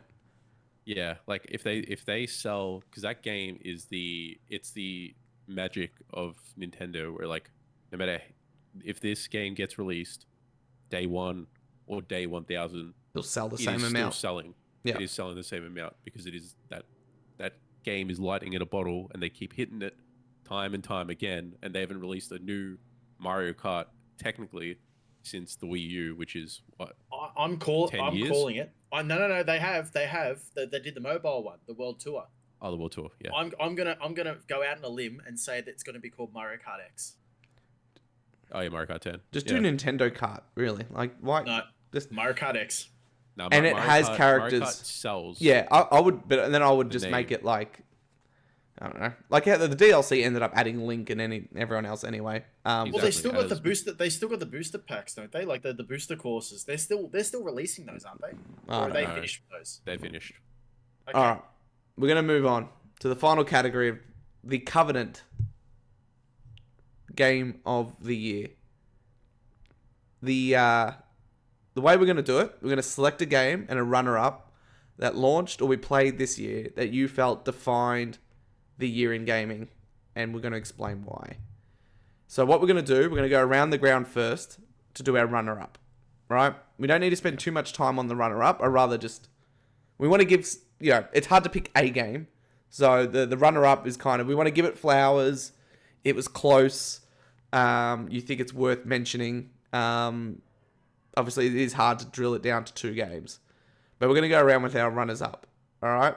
Given this the final category, Vinny, as our guest, we're going to begin with you. Take it away. So my runner-up, I don't think it's on anyone's radar. Like but it was a game I really enjoyed when it kind of came out, and it was Prince of Persia: The Lost Crown. Yes, that's was a it? quiet clap because I don't want to make too much distortion, but Yeah. fantastic choice. Unfortunate that the studio closed down, but I know, right? But oh my god, that game came in just time. January. Like between Metroidvanias, obviously Metroid Dread was the last one I really played and really enjoyed, which was like a 9.9 out of 10 for me. Best Switch game. Yeah, it's amazing. And then Lost Crown was so good. Had a good, interesting narrative, like a new take on Prince of Persia, going from 3D platformer to side scroller, Metroidvania game.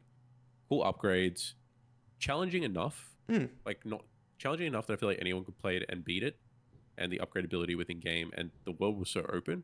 At one point, the only thing I'd say is like I felt like at one point it was actually too long and the world was too big. I agree. That was my one Yeah. critique of the game. I just felt like Yeah. you've gone Like, on a when bit will too this long end? here. Yeah, Yeah. it's just like it's too much. Yeah, but that's my runner up.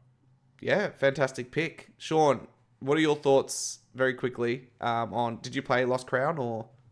No, I did not. No. All right. We'll move on. For me, great pick, Vinny. I also played Lost Crown when it launched. I liked the system of, you could take an in-game screenshot of a room that you couldn't perhaps access based, Metroidvanias get things and you level up and then you can access things like the double jump will allow you to solve a certain puzzle, and you could take a photo in-game and place that photo in your map. Your waypoints. So when you would like go, oh, what was in this room? You're like, oh, this is the room I needed the double jump for. It's like, oh, I've got the double jump. I can go back there. Great pick. Unfortunate what happened with the studio, and I agree it was probably a bit too long in the tooth overall, but very good pick. Sean, runner up. Okay, I've been having a think about this one, which you'd hope that I was. I was thinking about being a little bit controversial, but I think I'm going to keep it tried and true to what I felt symbolized 2024. My runner-up is Helldivers 2.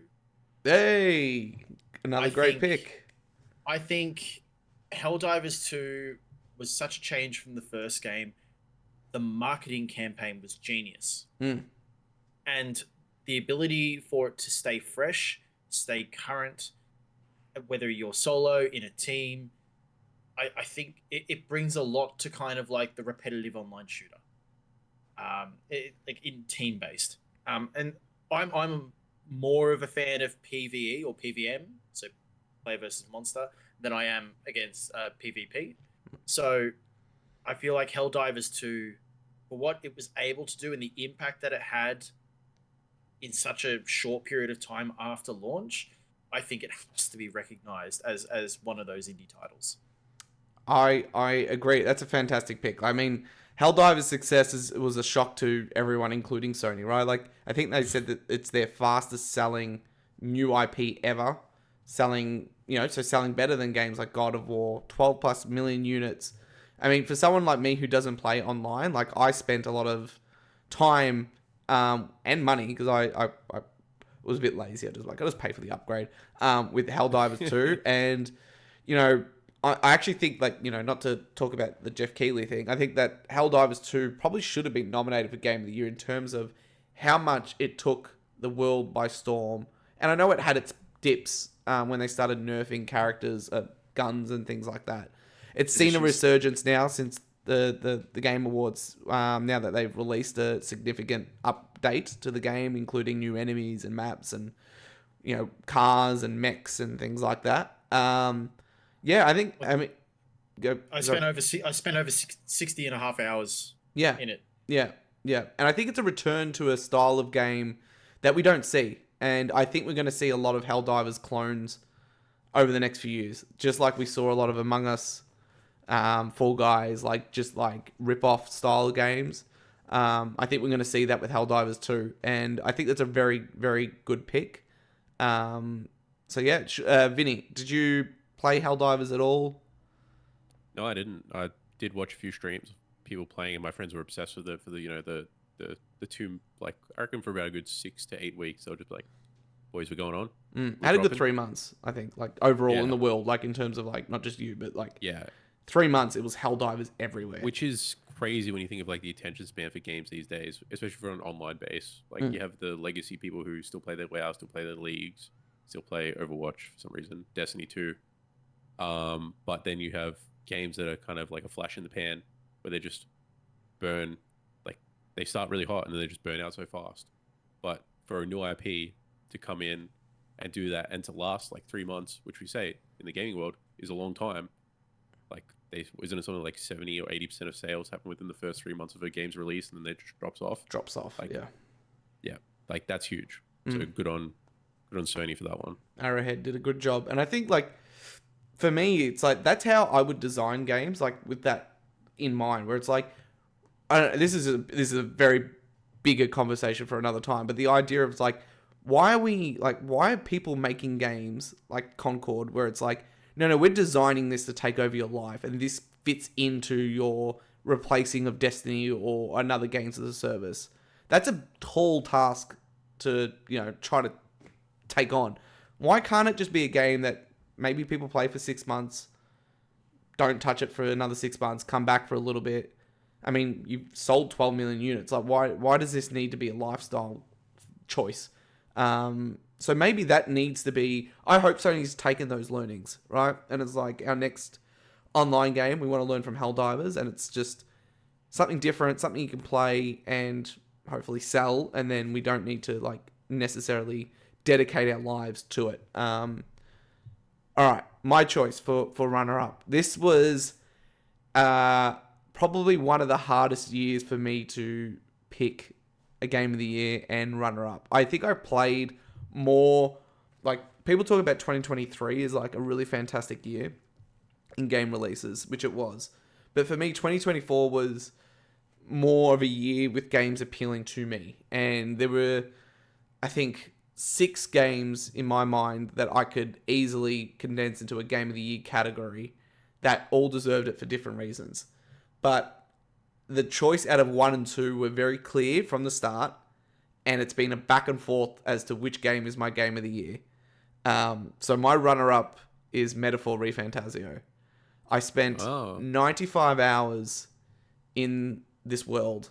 I've gone back to try... So my big thing with turn-based RPGs is I've always loved the concept, but there's only been select games that I stuck to.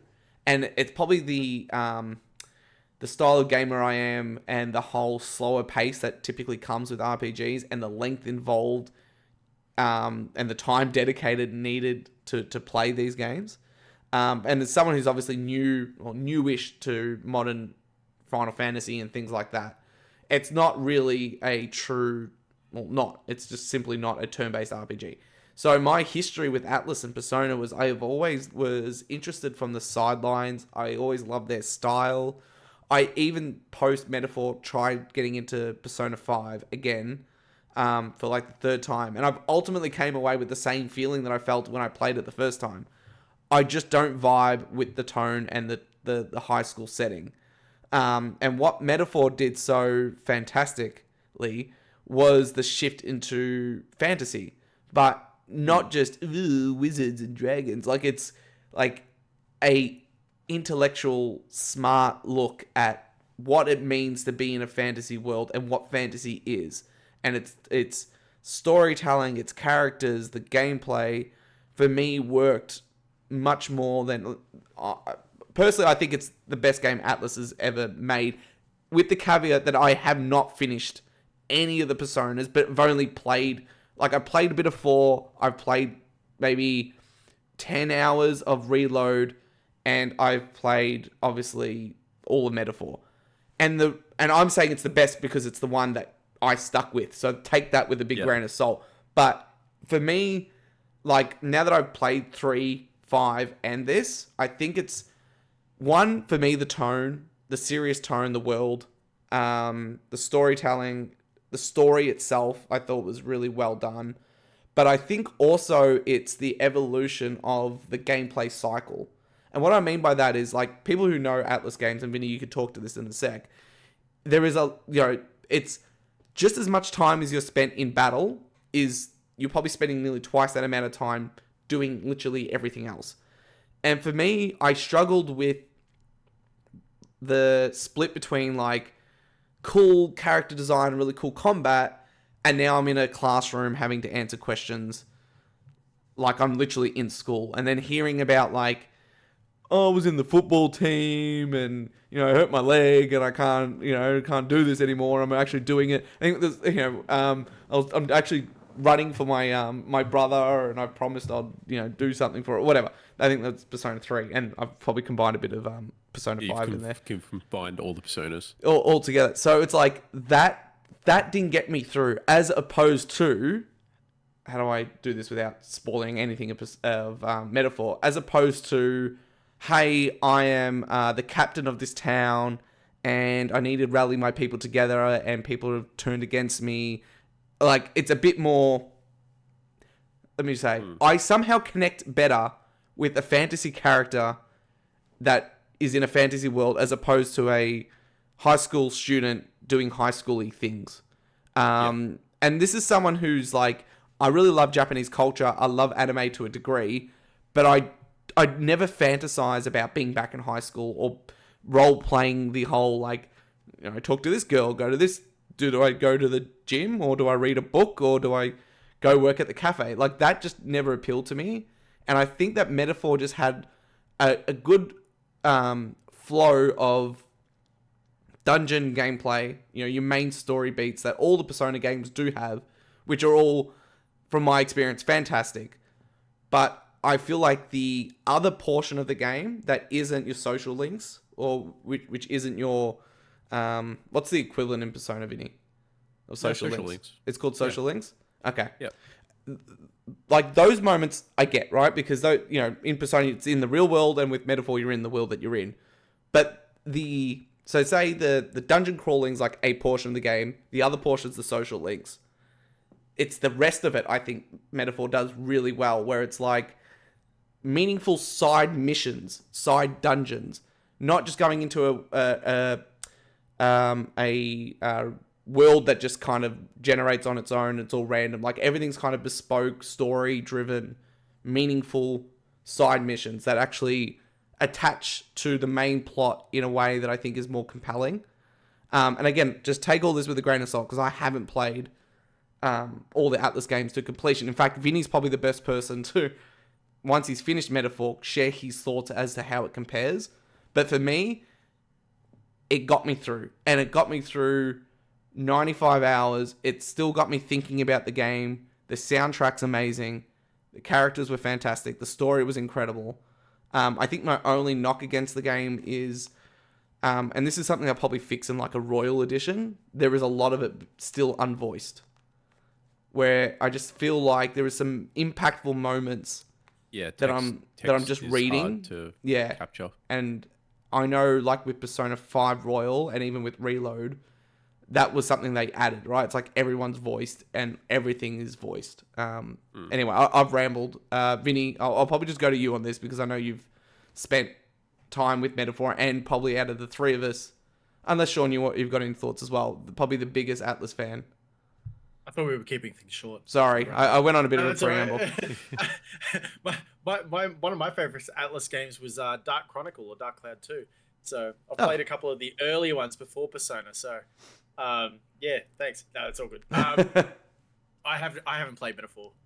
So like I've heard it from your review, and obviously from your brief summary here. So I'm interested in giving it a go.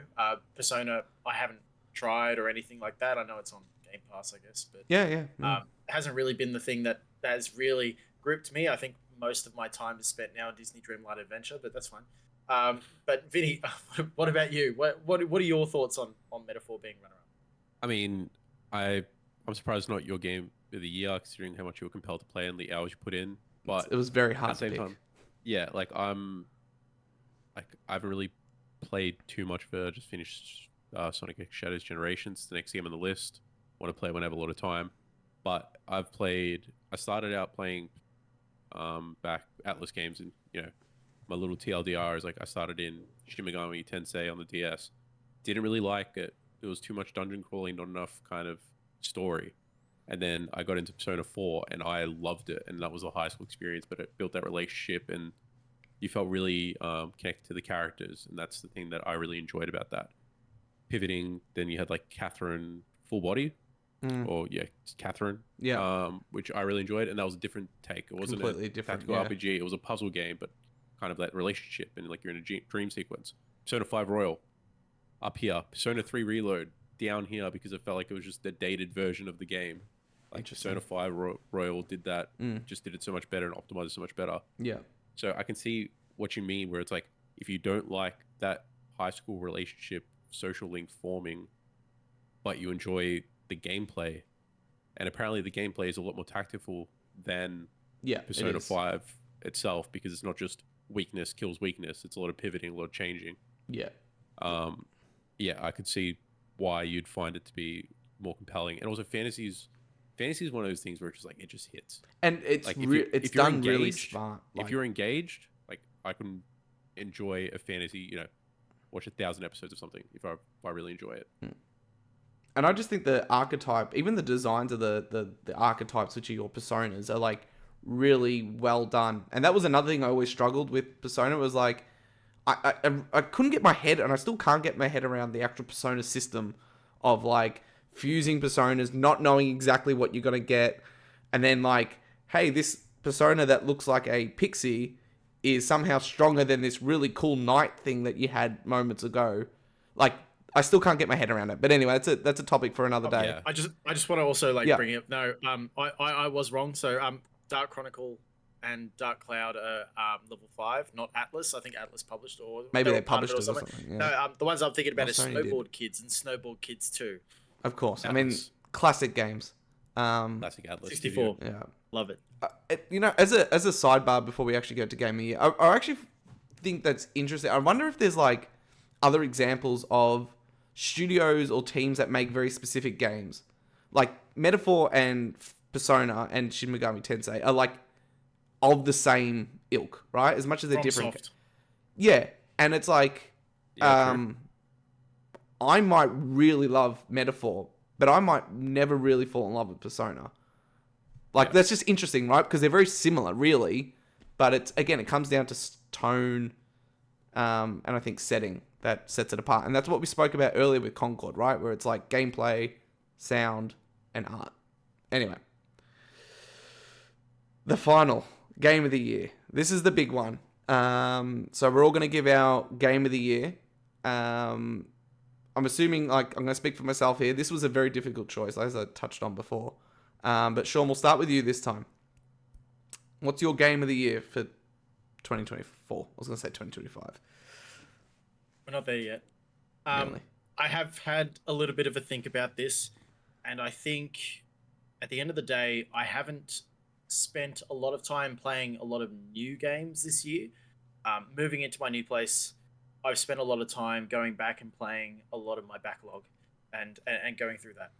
However, there are some games that I've enjoyed for the brief time that I have spent with them.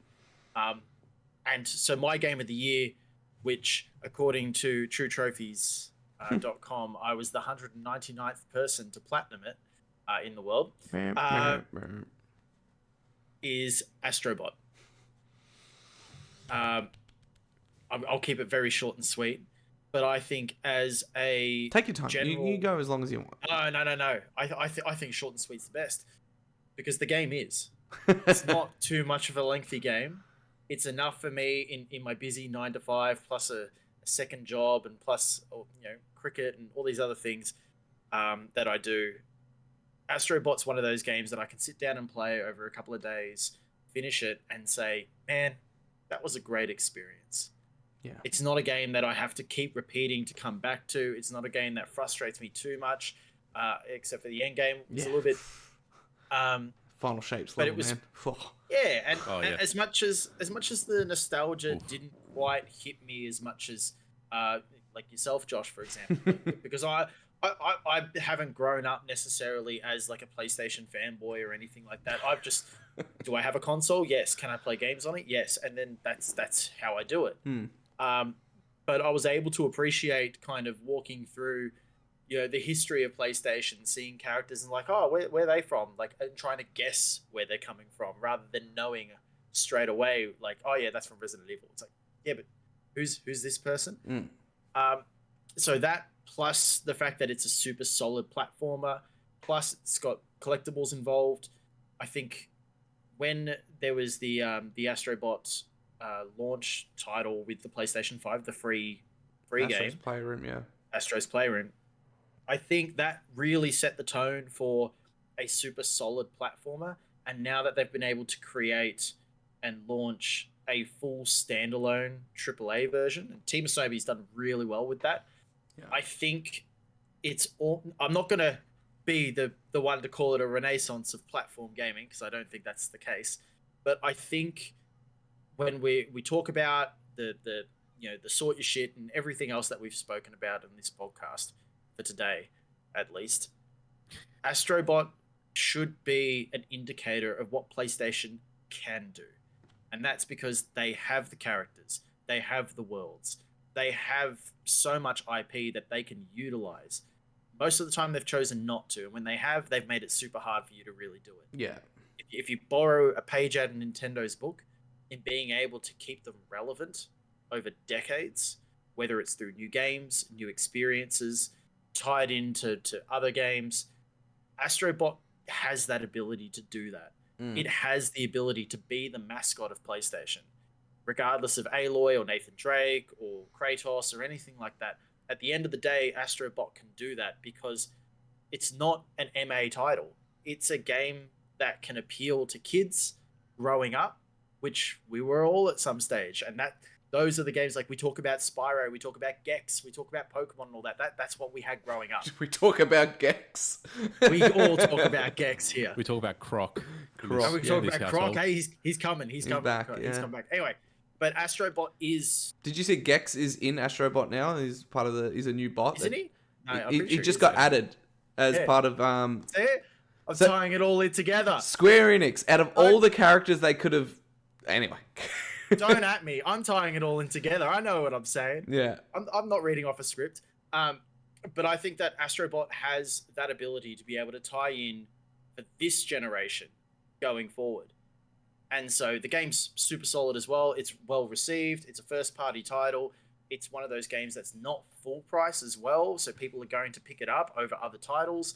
I think it's got a lot of things going for it. And it's one of those games that you can really see an Astrobot sequel in a couple of years down the track super easily. You can see Astrobot being part of the marketing campaign for Sony for years to come. I agree. Because it's been successful in its marketing, in its actual gameplay, and everything else that Concord is not. Anyway, that's why it's my game of the year. If you listen to the team talk, like, you know, they won Game of the Year at the Jeff Keighley show as well, and their speech was like how important platformers are, and they actually call out Nintendo without calling out Nintendo and the importance of Mario. I actually thought it was a really interesting speech if you haven't listened to it. They talk about how important it is, or what, you know, how powerful it is to make a game that is going to give younger players the experience that we got as kids. Because you're right, like platformers don't exist in the AAA space as they did in the 80s and 90s. They just simply don't. It's really Nintendo, indies, and maybe some random third party like what was that Banjo-Kazooie rip-off game? Ukulele, right? Like, we just don't see it like we used to. So Astrobot, spiritual successor. Yeah. I mean, it's made by a lot of the same people, so I get it. But you know what I mean. Yeah. But Astrobot coming in, especially on the 30th anniversary of PlayStation, and being able to celebrate that as well, and not making it feel like pandering either. Like, it's not like, oh, look, it's, you know, it's Delson Rowe. It's like, it's cool. Remember that character from that game? Yeah, remember me? It's like done in a really interesting way where it's like not obvious. Like, the description of the characters isn't be like, this is Colt from Infamous. It's like a really crazy description of the character, and you're like, oh, who is that? This person's a bit of a loose cannon. Yeah, exactly. Oh, this person's shocking or whatever, and you're like, oh, it's Colt. Yeah.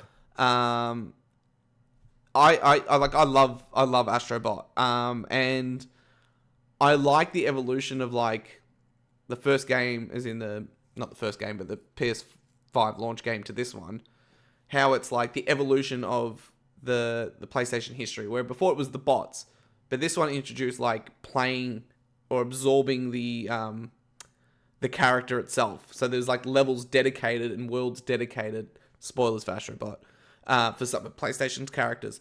And again, not to tie this back to the start, but the last one was Aloy, and I'm like, why? But anyway, but it hit me, right? Like, I'm not gonna lie, like, I don't get emotional really ever with a lot of games. When the Uncharted one started happening, because I didn't know, no, but like, honestly, I'm not even just saying it. Like, yeah, but I mean, like, of course, yeah, I stopped. Like, you know, you talk about like games and how, you know, things are important to you and the console war and all those things. Like, take all that aside.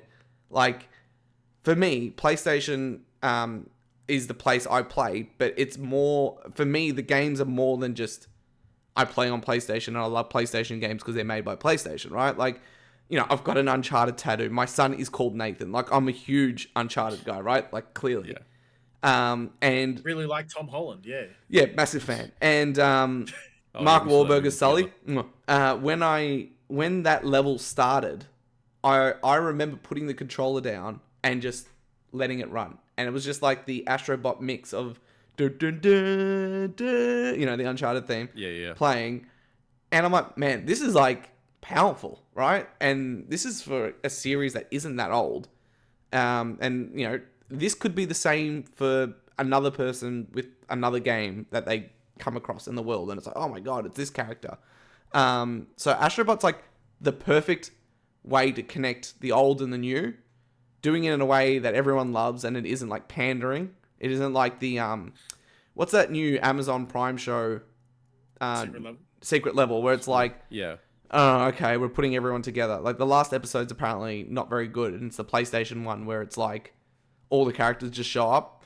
It's not like the Marvel, you know, It was an like, ad, wasn't it? Didn't PlayStation have that ad like for the PS4 where like all the characters are in a bar or something? yeah, I mean, there was those, but that's an ad. But I'm talking about like, you know, like you might even feel that with some of the Marvel movies where it's like, oh, we need an after credit scene, and you know, Wolverine needs to be here for some reason. Like, it's just, it works without feeling forced, is what I'm trying to say. And I think it's a really good pick. Astrobot is a special game. Vinny, what are your thoughts before we jump to you? Can we just straight up jump to me? Go to you. Mine is Astrobot as well. Wow. So All right, I go, feel like we've take it said away. Everything that needs to be said, but I Sorry. think one thing that really I that wasn't wasn't expecting really that. addressed. One thing that wasn't really addressed that we kind of spoke about everything about it is that one thing I really felt is that it actually used the PS5 controller to its full extent, which is something I really enjoyed and something I didn't really feel since playing Astro's Playroom. You feel the little pitter patter on the metal. You feel the haptic feedback, feel that vibration. You hear the sound, like you feel that control. It's a very immersive experience for not having VR. It's like just having it in the palm of your hand. I loved the fact that I could pick up and put it down, and it was a game that came at the right time. I was just coming off playing Persona 3, I was playing different styles of games. I was playing the Metroidvania. I was playing JRPG.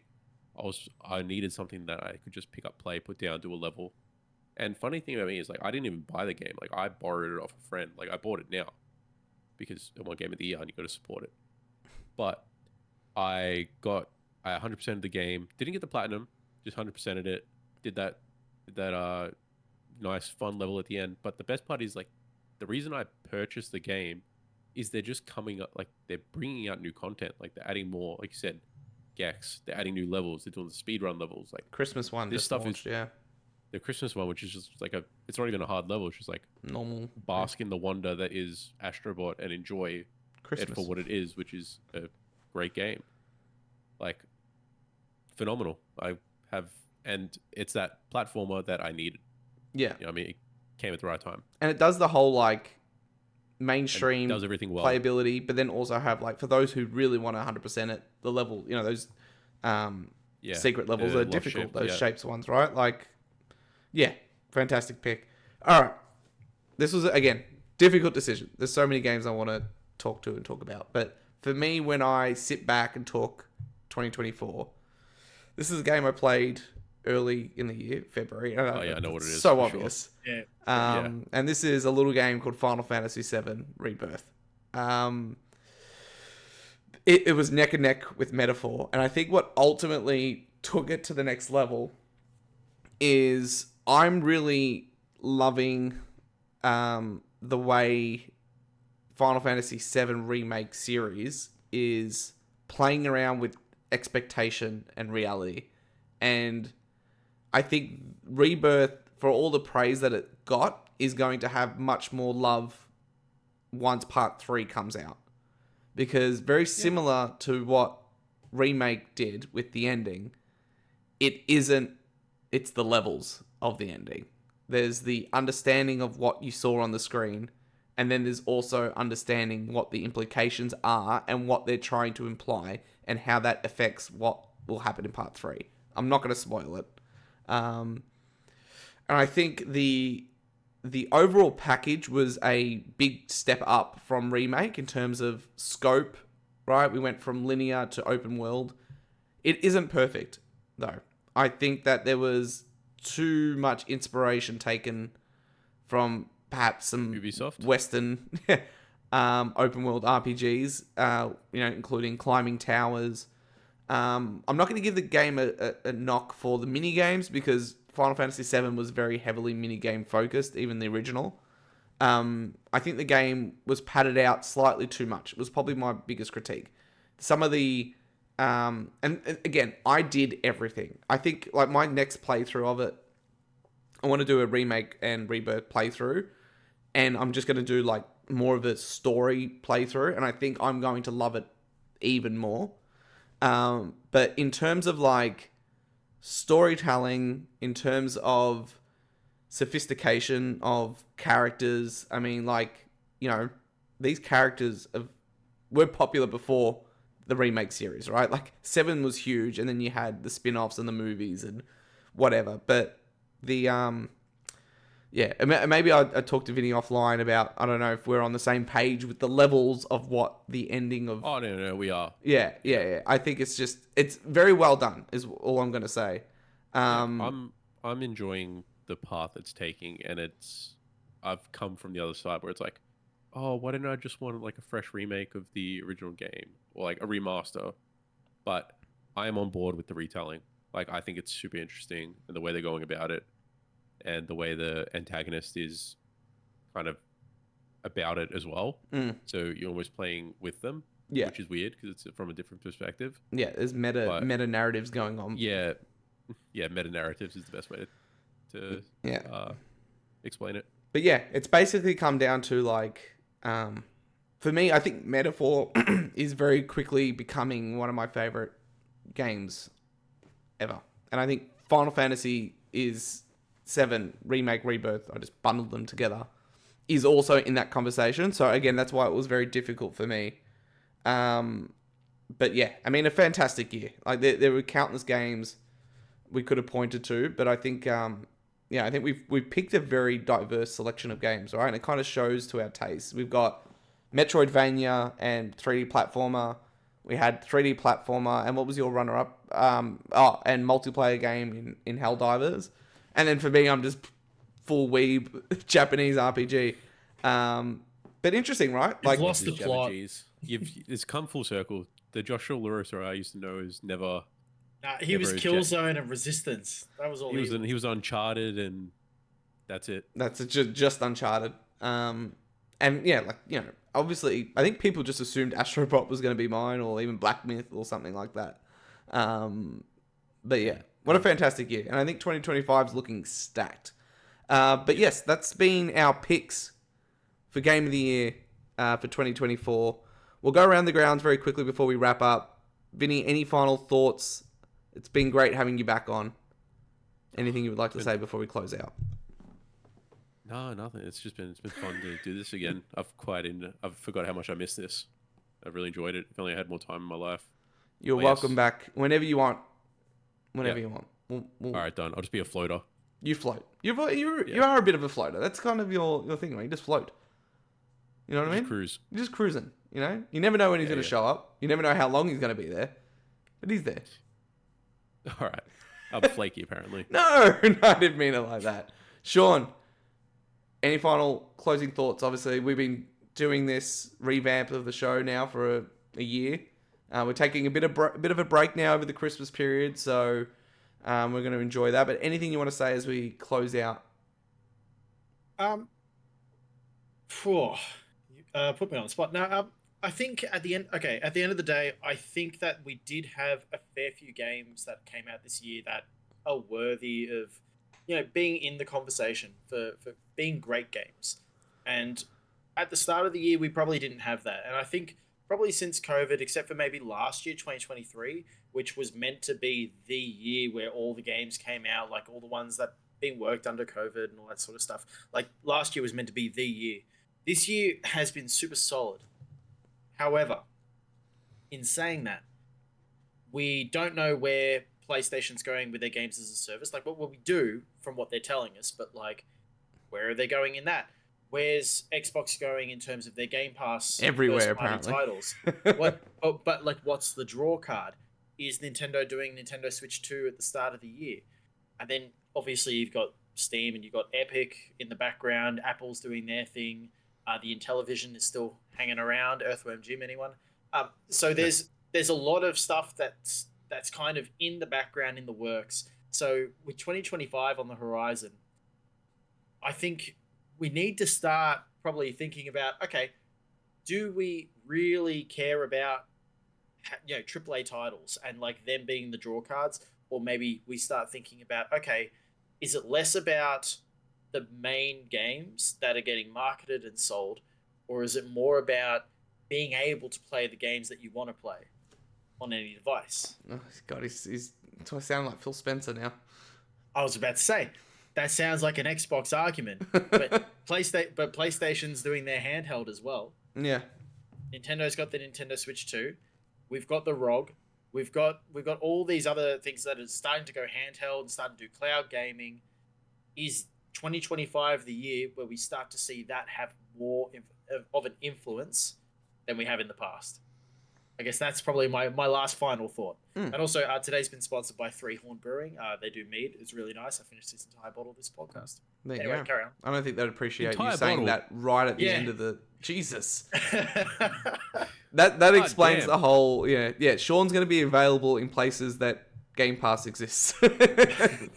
I haven't got too much to say. It's been a great year. Thank you for everyone for watching or listening. We'll be back in 2025. We're busy playing something. Let us know in the comments what your game of the year is or was, if you're listening to this after the fact. But again, we're an Australian independent podcast, available YouTube, podcast feeds. Check us out, subscribe to the channel, give this video a like, and if you can get us to 100 subscribers, Sean will drink the bottle all in one hit. That is a commitment. Skull. What do you mean one hit? Like how long is a hit? I don't know, as long as it takes the whole snorkel bottle. Yeah. Yeah, well, how long's this podcast been going for? 2 hours and 6 minutes. Okay, so it took 2 hours. Pretty impressive.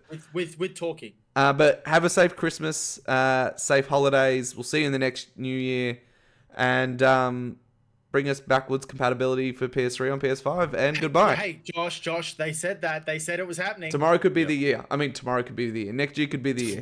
Tomorrow could be the Tomorrow could be the year, boys. Goodbye.